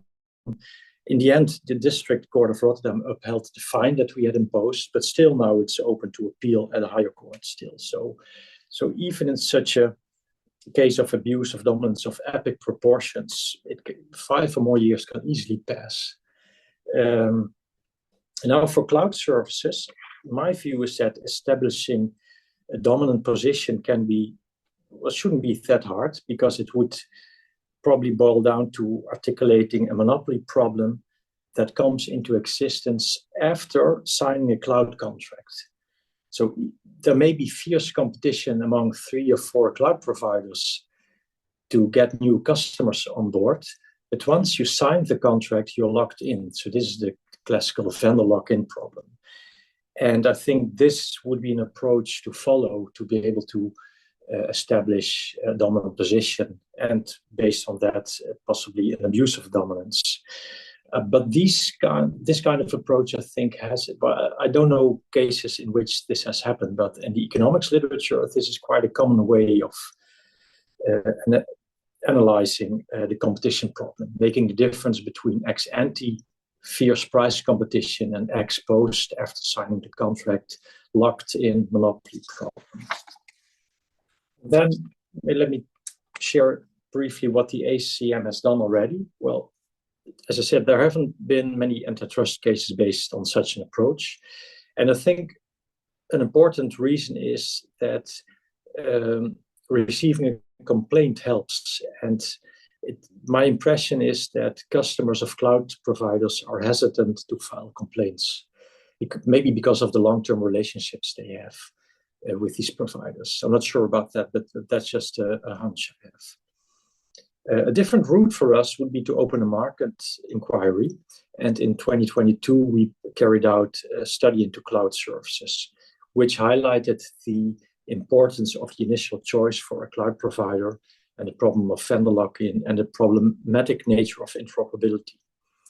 And our study included recommendations for the European Data Act, aiming at reducing lock-in through data portability and more interoperability. Maybe in the second round of questions, we can come back to that, but let me, before we end up there, mention also that the European Digital Markets Act has potential, at least for designated gatekeepers. So my view on this, my take on this is that it has been a bit hard for us to start up cases because, well, there have to be issues, or that makes it easier for us if we get complaints. And apparently, well, nothing that I can share, I guess, because I haven't asked if we received any complaints at all, but I don't think we got complaints, so we haven't taken further action. But we also are in anticipation of the Data Act and the DMA because we expect them to be quite helpful. And let me, maybe to conclude, mention that we could also start a 101 or 102 case. So not only an abuse of dominance, but also based on illegal agreements leading to lock-in that may harm competition. But for now, we are looking forward to see what happens when the European Data Act comes into effect, and that will happen later this year in September. Great, thank you so much, Paul. I think you described very well both the potential, but also the limitations of traditional competition policy in this market.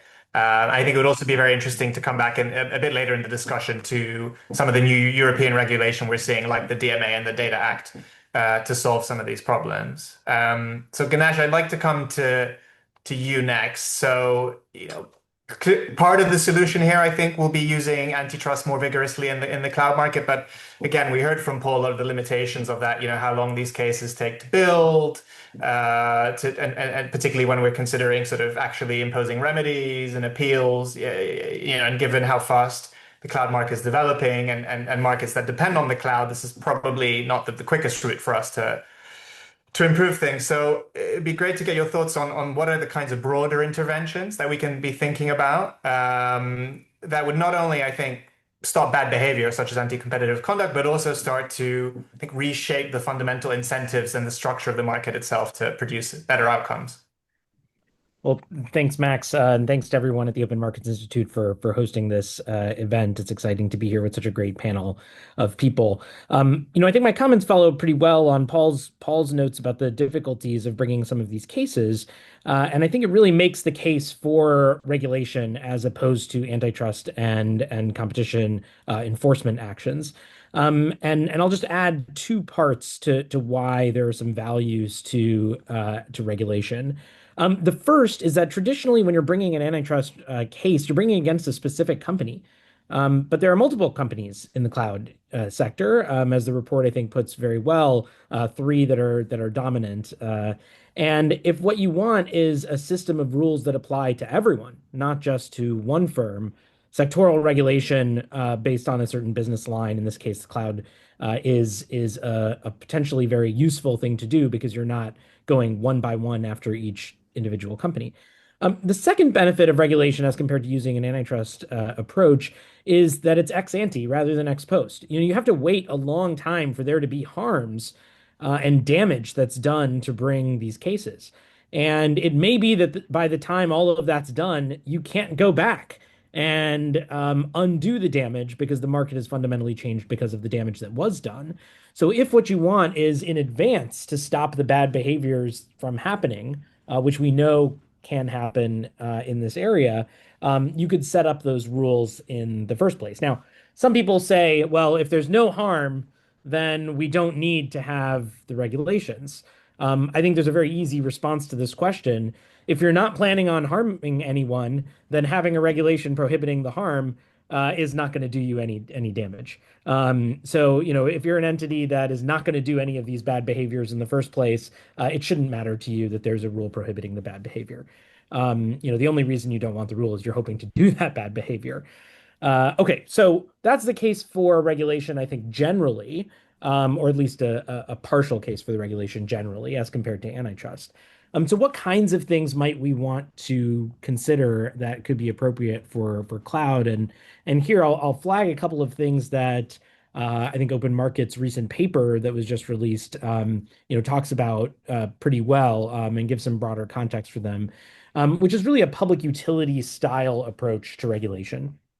And some of you may not be familiar with what that means.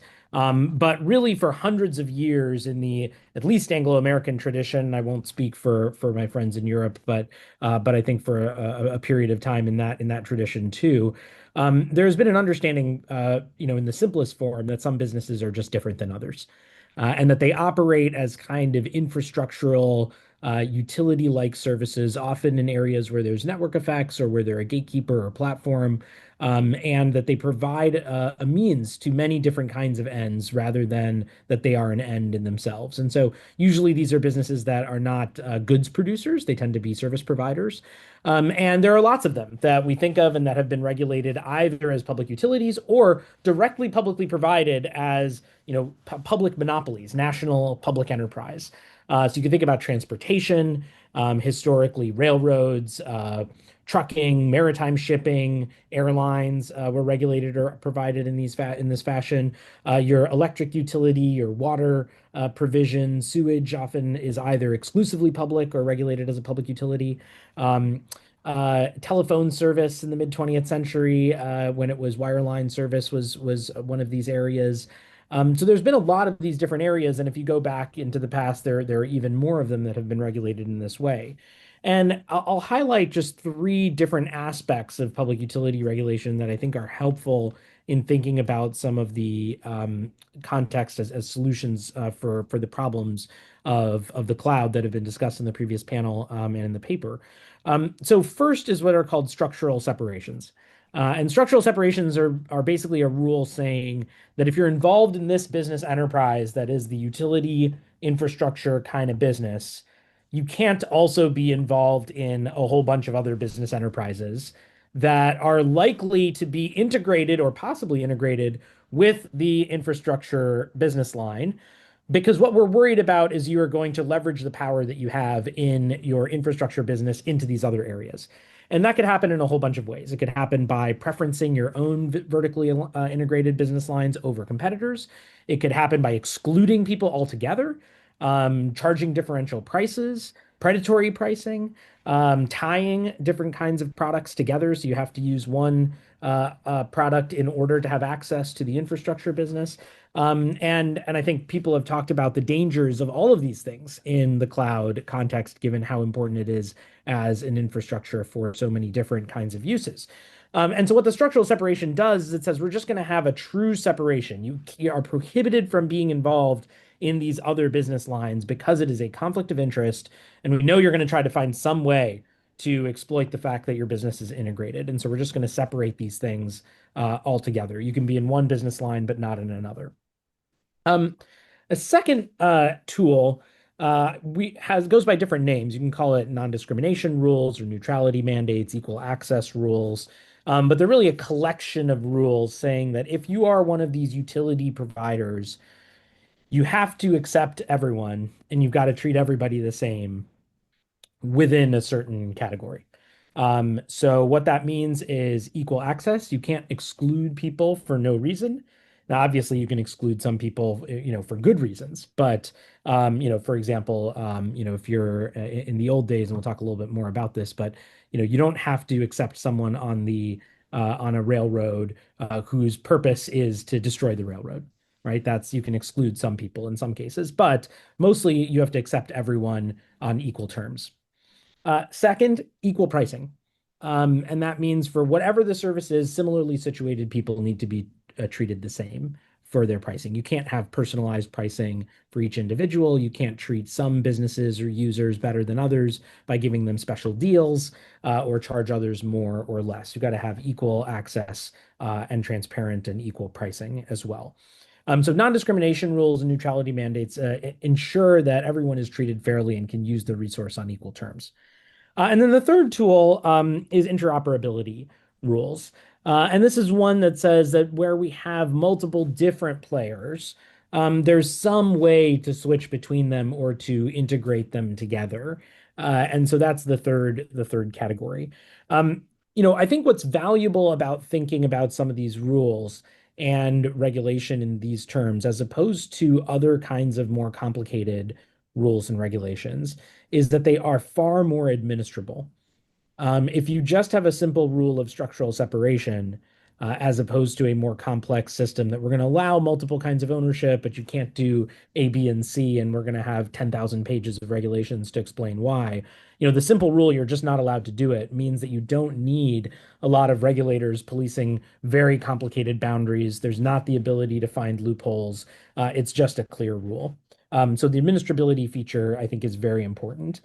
Similarly, with non-discriminatory access kinds of rules, when you think about pricing and rates, having these kinds of rules that are simple and easily administrable is very helpful as well. And it creates a market that is transparent to all players, that you can predict, what am I going to get charged for this service? And how's it going to work? And I can plan my business based on that without having to negotiate special deals, potentially be pressured, or have those deals be renegotiated, where there's a lot of leverage and power because you absolutely need access to the resource. So I'll stop there for now and look forward to more conversation as we go on. Thanks. Thanks so much, Ganesh. That was a really, I think, lucid exposition of the idea of utility regulation and specifically its potential applicability to the cloud. And obviously a lot of overlap with the recommendations in our report. So Amber, I'm going to bring you in now. Ganesh was talking a lot about how kind of control of infrastructure can be used to also have influence and market power in other markets that depend on that infrastructure. And your work at AI now has looked a lot at the way that AI specifically is not a kind of market in isolation, but is linked to lots of other technologies and platforms controlled by big tech, critically cloud infrastructure, right, which is central in training AI models and distributing them and running inference and so on. And so I think what I'd like to get your thoughts on is, if you were thinking about an AI market that works for citizens, works for our societies as a whole, that kind of puts the public interest first, what kind of cloud market would you actually want to produce those outcomes in AI, if that makes sense? Yeah, that's a great question, and also thank you, Max, and also the whole OMI team for this incredibly persuasive and timely report. I feel like it's already providing new energy to ideas that we've all been circling around for some time, and this is the moment. So, but to your question, I think, taking a step back, there's sort of no doubt that the kinds of interventions that this report urges us to consider and that Paul and Ganesh just sketched out would in many ways sort of hit at the heart of the infrastructural advantage that big tech in particular holds in the AI market. But I think we sort of go a step further and say that if we did fundamentally alter or break off this conflict of interest, as you describe it in the report, between upstream infrastructure and downstream AI markets, I think we would have a very different AI market altogether. So, the incentives and logics that dictate and sustain, shape this market in its current form would be fundamentally altered. And so it's not just an AI market with tweaks, but it's another AI market. And at AI Now, we think that this is a good, urgent directional shift, and one that, to your question, would be one that is more aligned with the broader public interest. We're already seeing the ways in which this current trajectory is driving a particular kind of crisis of innovation, as well as many other pathologies, some of which I think you all have discussed in previous sessions, environmental, social. But we're in this, it's a world that in many ways doesn't make sense. You're seeing big tech firms routinely justify major capex losses. Meta lost 200 billion in value, and what do they tell investors? they're basically saying that this is what it takes to preserve their moat, even when the business proposition doesn't exist yet. Now, this is an industry that is really defined by concentration and not innovation. And I think key to this preservation of status quo and capturing value rather than decentralizing it is their control over, or their sort of retaining this infrastructure advantage. And so structural separation alone won't do it, but we think it's a necessary ingredient. I'm going to spell this out a little bit more because I think it always helps to unpack it, which is that, AI as a field, and I mean this both in terms of product development, but also research, it hasn't just been co-opted by these few big tech firms. It really has been constituted by the logics of these firms. So the bigger is better paradigm that today dominates the AI field, it's scale and control over cloud, compute, data, as you just mentioned, that determine performance. And that's not a coincidence that this lines up very neatly with the incentives of the three companies that disproportionately control these resources. But in addition to kind of control over inputs, they also control the talent to leverage these inputs effectively, efficiently, as well as the pathways to monetization. There's many suggested readings to get a better understanding of this revisionist history of how exactly corporate AI labs, took over the machine learning space more generally and sort of pushed this building AI bigger paradigm as the only way. But I'm bringing this up to maybe just to bring back into focus that this ChatGPT moment of 2023 is really not a break in the history of AI. It is much more a reinforcement of market logics that perpetuate the interests of these firms. And I think to a point that Paris made in the earlier session, this is a perpetuation of in some ways a status quo that was the result in the first place of a lax regulatory environment, low interest rates in Silicon Valley, and all the rest of that. So Coming to kind of cloud and infrastructural advantage, I want to say a little bit more, and here I want to also draw attention to some parts of this report around, this question of pathways to monetization. Everyone, I think, intuitively understands these firms hold the inputs, but I think this question of how are they going to make money off this whole AI market has really come into focus as the costs become more and more astronomical, and also as the enterprise market for AI hasn't fully materialized, at least not yet in terms of the revenues they had hoped. Now, in this context, I would say that cloud ownership is really key to how the firms already are and are going to make money here. The report uses this frame, which I, really like around, AI as the AI market as the anchor tenant, right? It's the fail-safe for its cloud business. It's guaranteeing in some ways a minimum level of demand for its cloud services. It's also shaping their decisions and clauses in their partnerships and acquisition agreements. And I think this is a fact that, often people miss, which is that even as we as consumers and companies are figuring out whether this whole AI thing is what it's cracked up to be, every response you're generating on ChatGPT, every kind of customer service chatbot integration is incurring a cost that customers pay back to the hyperscalers, right? So, and one more thing I'll say, and this came into focus post DeepSeek, which is that if enterprise use cases, so a lot of the buzz is obviously around consumer use cases, but if enterprise use cases are really going to be the killer app for this new large-scale AI market, and there's multiple signals that point in this direction, then this cloud advantage becomes even more important, right? It's all roads sort of lead back to the infrastructure, the cloud infrastructure that will be required for seamless integration and scaling. I think it was Satya Nadella who said, post DeepSeek, we now need to focus or go all in on really thinking about integrating these models with, data and workflows, like many euphemisms for cloud lock-in. So, it's in this buzz around the commoditization of AI, I think it's worth underscoring basically that even if we accept the premise that AI models are going to become cheaper to integrate and compute is going to become significantly cheaper, that isn't going to change the reality that the firms that own the AI products, the distribution, and the data centers are going to be at an absolute advantage.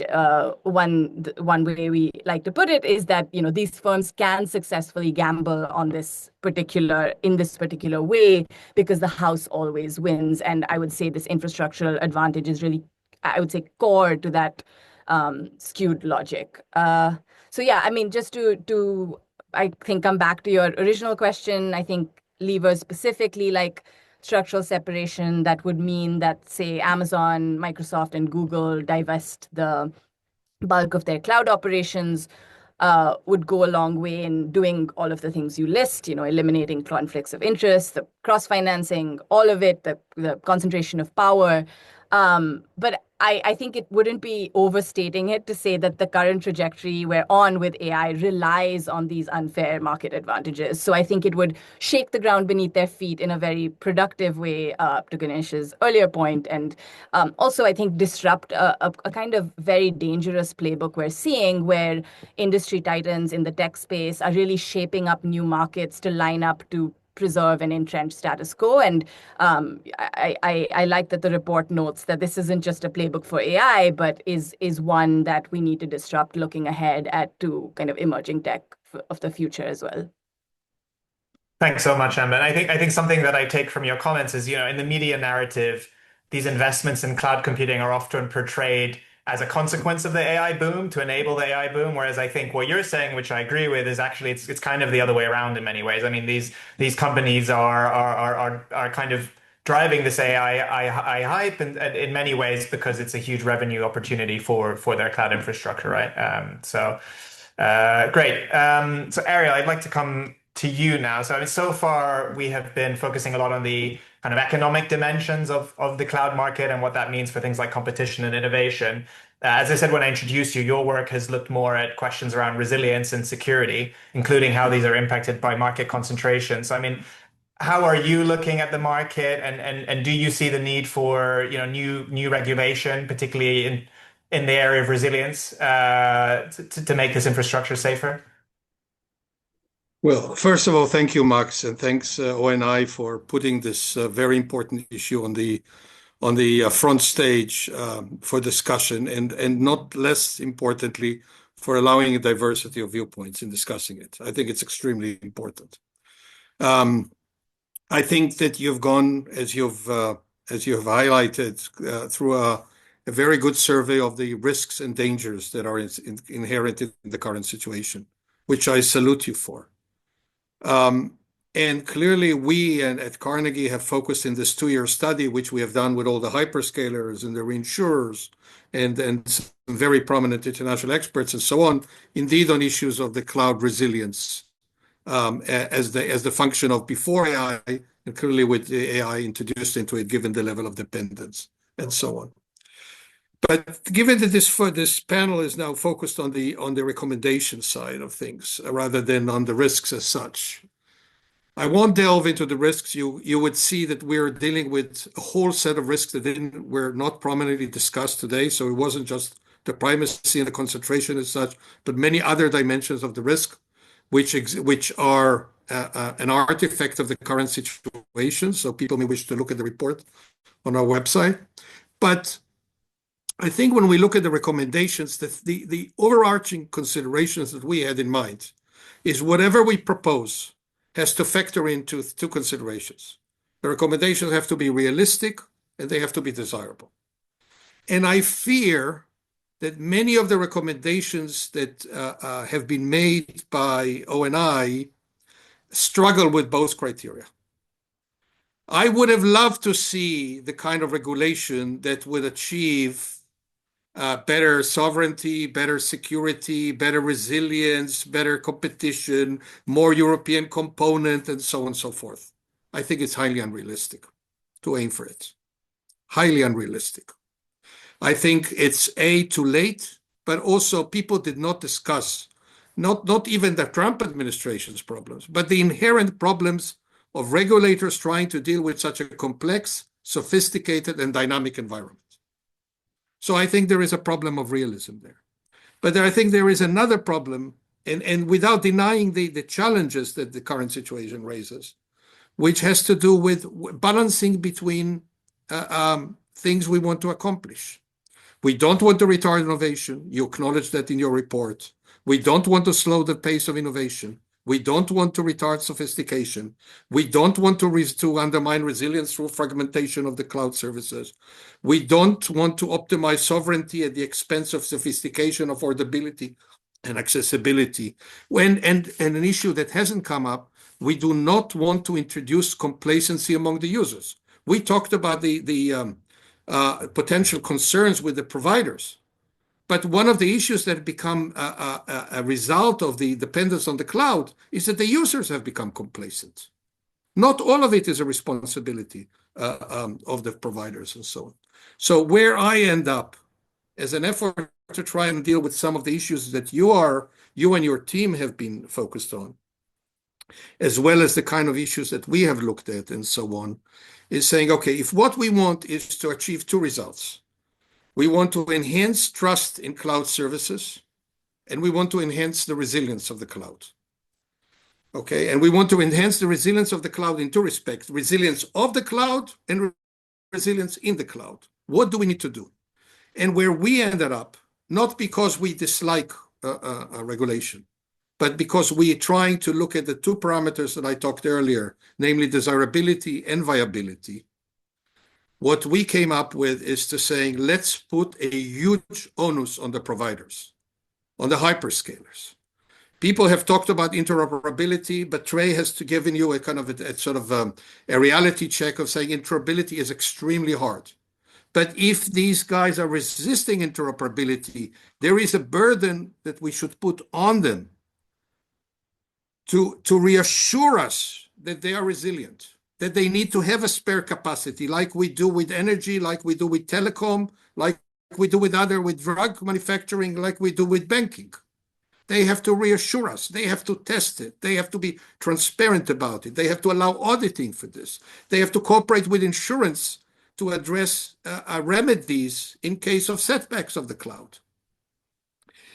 So they have to work with customers to avail them options for enhancing their cloud dependency in ways that they are affordable and easily accessible and do not require technical sophistication and so on. And to the extent that we ultimately rely on regulation, I think it has already came up that there are so many different sectorial regulators that are involved in banking, in telecommunication, and other areas and so on. So the regulations have to be harmonized, and not just harmonized nationally. So we have here a huge challenge of how the governments need to cajole transparency, to cajole resilience, to audit that the cloud providers are indeed living up to the commitments that we encourage them to make, and so on, to provide them carrots, to shame them if they fail to do so, and so on, and so on. Last thing I want to say is the following. I think that one of the tools we have underutilized is the competition among the three hyperscalers. After all, there are three, and they're competing as hard as they can. I think the moves that Microsoft has recently done to try and assuage European concerns is another way to go, namely to try and play out one against the other and saying, who among you is willing more to respect sovereignty considerations, resilience, including against, a US president having a bad day and deciding to cut off Europe, or for that matter, Ukraine, and so on. Who is willing to address more privacy concerns of the nature that you have, Europeanize and things of that nature? I think there is so in addition to the individual commitments that they make, and the government role, and the consumer's role, and the insurance that might be able to play in which it currently does not, I would say we need to play off the competition, and here is where some of the investigations and some of the government action could actually help. But I would give you the credit, you and your colleagues, the credit that I think some reports of the nature that you've produced could actually also help move things in the right direction. Great. Thank you, Ariel. And I appreciate, some of your critical assessment of our recommendations. I mean, as the moderator in this session, I won't go into kind of too much detail there, but I would say, for us, we do see some value in kind of looking beyond where the current debate is and trying to sort of start from first principles and look at actually if we were rethinking how this market was structured to basically, maximize the economic and societal benefit, what would it look like, right? And even if that may not be something we can implement tomorrow, and I think also, our recommendations are in a way a kind of roadmap or a menu of different things, so policymakers may do some of it, they may not do all of it, they may impose pricing transparency on the providers, they might not structurally separate them, at least not immediately. So I think that would be a kind of quick response, but again, appreciate the engagement with the ideas. So Matt, I want to come to you now, last but not least. So as I said, you've done some really good work at A Lovelace on this question of kind of public compute. And certainly we're seeing, more and more governments being willing to channel public resources into this kind of computing infrastructure. I think both as a means of trying to reduce some of these dependencies, particularly governments outside of the US, it's a big theme in the EU right now. But also from a perspective of competitiveness, right? I think governments increasingly see cloud infrastructure as the core part of their ability to be technologically sovereign and globally competitive. And so those are kind of, I think, what I see as two of the big things that are driving these investments. But I mean, it'd be great to get a little bit of a survey from you of kind of what you're seeing in this space right now and kind of what you see as the key distinctions between the different types of policies governments are pursuing. Sure, and thanks, Max, and special thanks to you and all your colleagues at the Open Markets Institute for a really brilliant report and convening this important conversation around what I think is not only a desirable agenda, but also a robustly feasible one if the political will can be built to support it.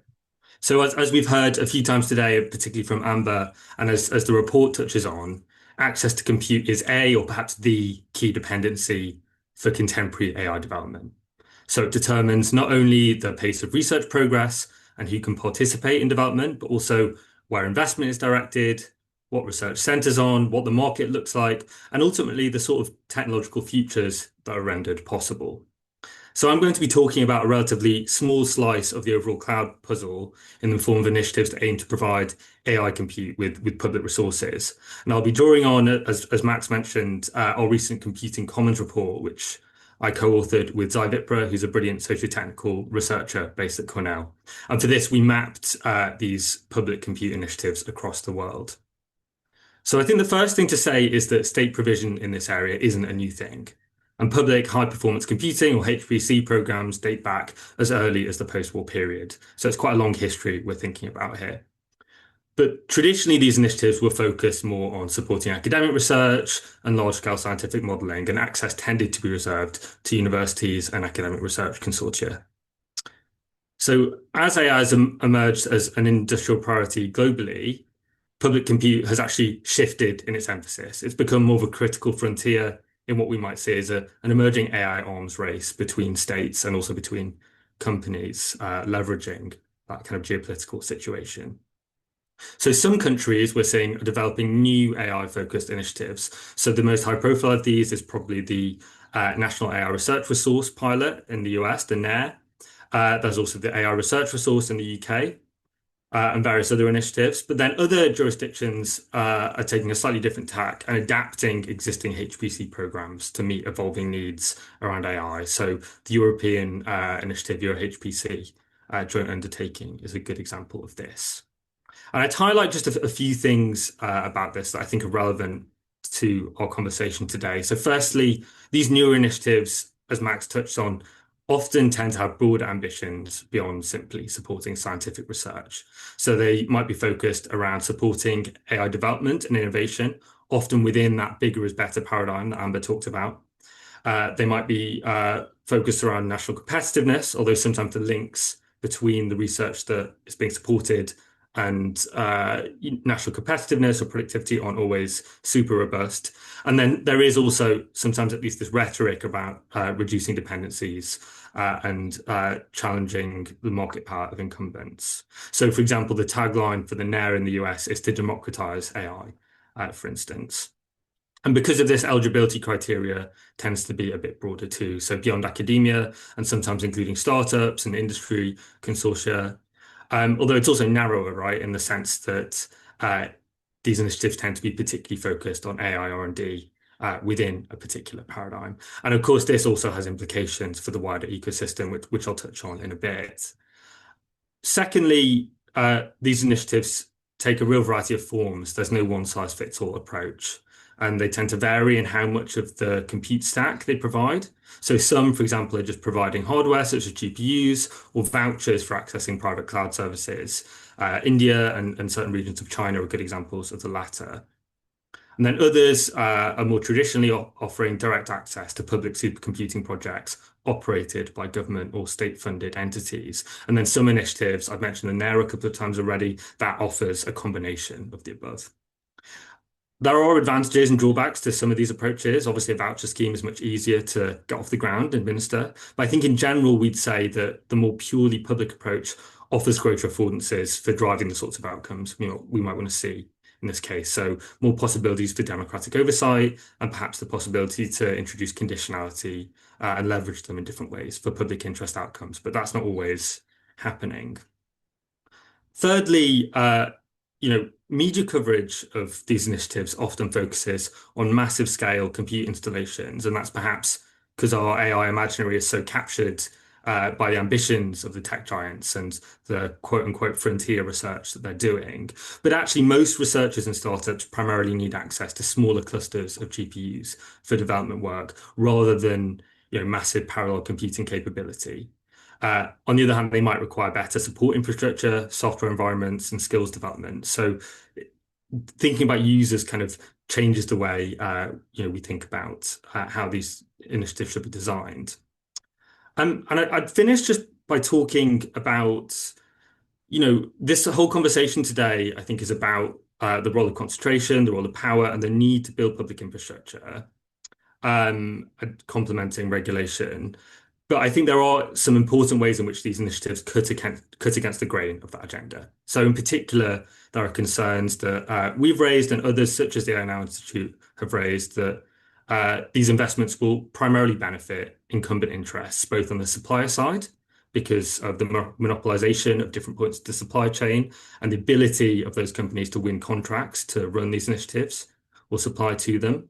And then on the user side as well, whether because these interests are directly using facilities or commercializing research outputs downstream.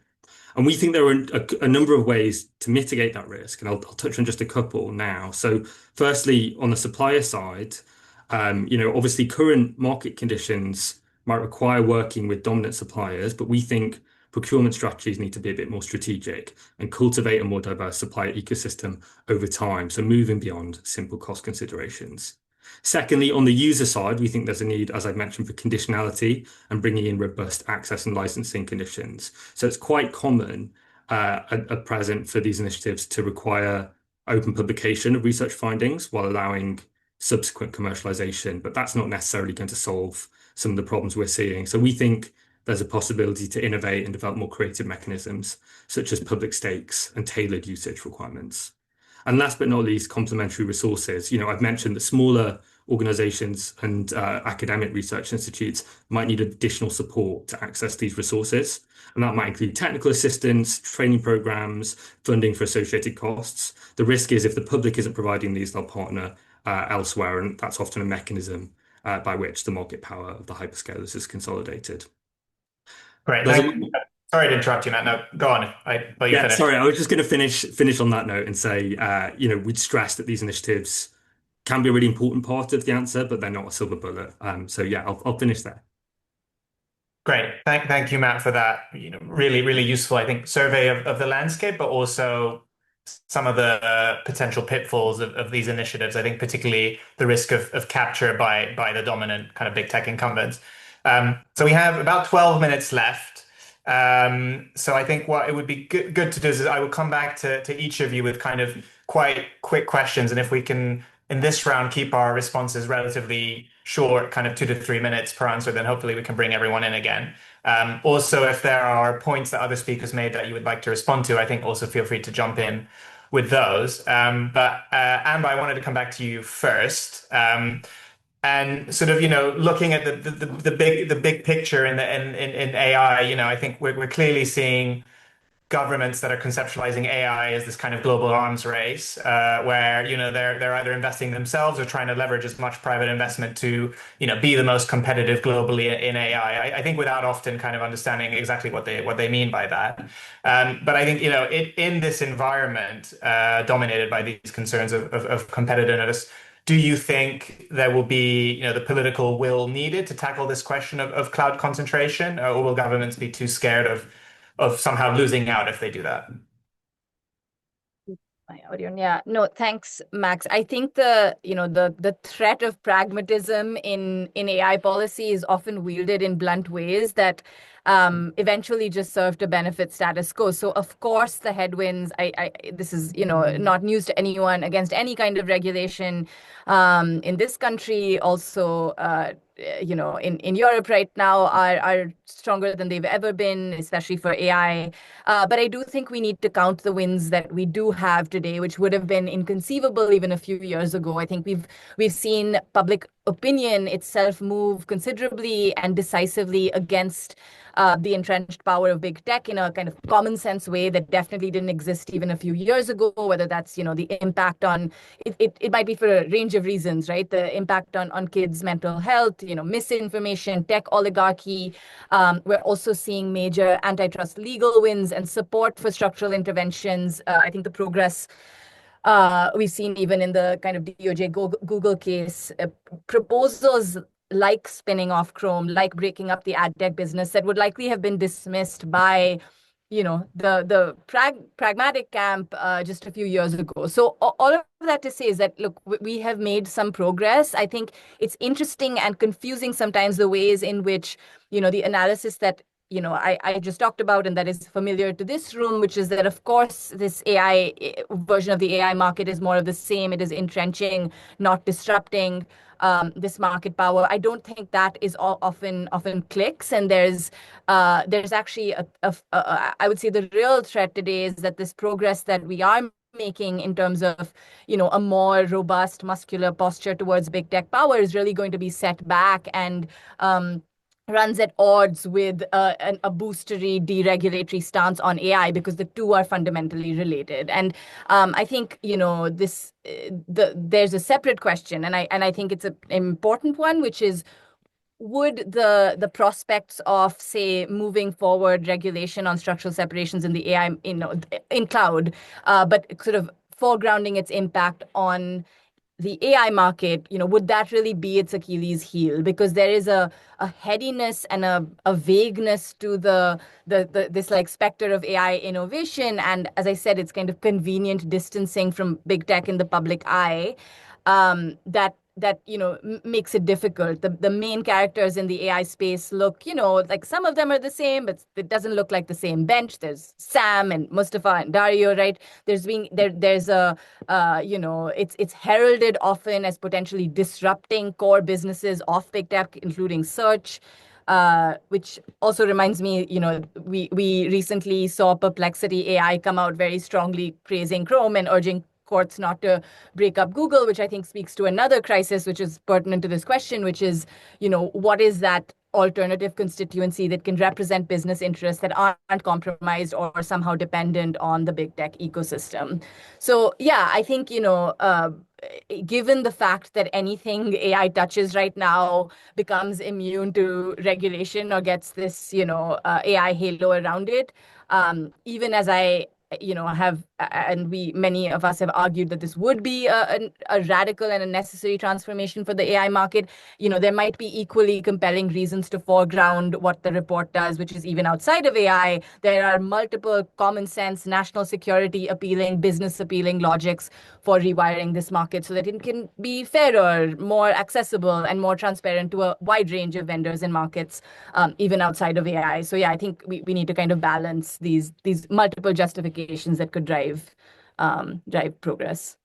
Got it. Thanks so much, Emma. I think you've covered a lot of ground there in a couple of minutes. So Ganesh, I want to bring you in again, kind of also on this question of regulatory feasibility. So, when in your initial intervention, when you were talking about other types of utility, something that came to mind was generally, I think, utility regulation has taken place at the national level, right? Whereas when it comes to these cloud platforms, they're global in scale. The problems that they pose are faced by a lot of different countries. Do you think how do you see that working when it comes to this type of utility regulation? Do you think kind of individual governments should be pursuing that themselves? Do you think we need something more supranational? Yeah, I would love to hear your thoughts on that. Well, let me just start with some context. Historically, when we've had regulation of this type, at least in the United States, it has often started at the state level and then worked its way up to the national level. And one of the things that allows you to do is both have some experimentation at the local and state level, and try different kinds of policies out. But the other thing that it does is it pushes the industry to come to the table. Because when there's multiple different efforts to do regulation in different places, the industry tends to prefer a kind of single uniform approach. And so that's kind of a feature that we often see. The other dynamic that often happens, sometimes called the California effect or the Brussels effect, is that a single jurisdiction can really be pushing a kind of regulatory approach on something that then everyone will follow in the industry, even in the jurisdictions in which that approach does not apply, because it's just easier for them to comply with one approach. So I think, you could interpret it either way as kind of a mechanism for how we get there. But I think in either direction, people pushing for these kinds of reforms, regardless of where they're located, seems to me the first step in doing that. Great, thanks a lot. And I think actually, we see something similar in Europe with the dynamic between EU member states and the Commission. It's often, the member states who kind of try things, put things in the agenda, and then the European Commission says, okay, well, we need to act here, otherwise things are going to get fragmented. And talking about EU member states, Paul, I'd like to come back to you, and specifically to get a couple of reflections on what we discussed earlier around the potential of new EU regulation to deal with some of these issues in cloud. And I think in the interest of time, maybe just a few remarks on the DMA specifically, which, as we're aware, could be applied to the cloud, but hasn't yet.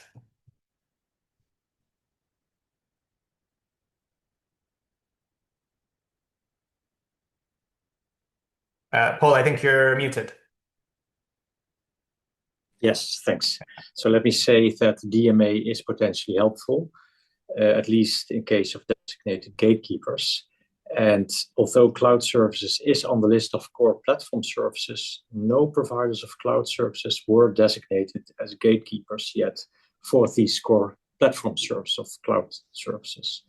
So if this is a bit of a practical issue, maybe I'm not a lawyer, so I find it a bit hard to assess. But my take is that it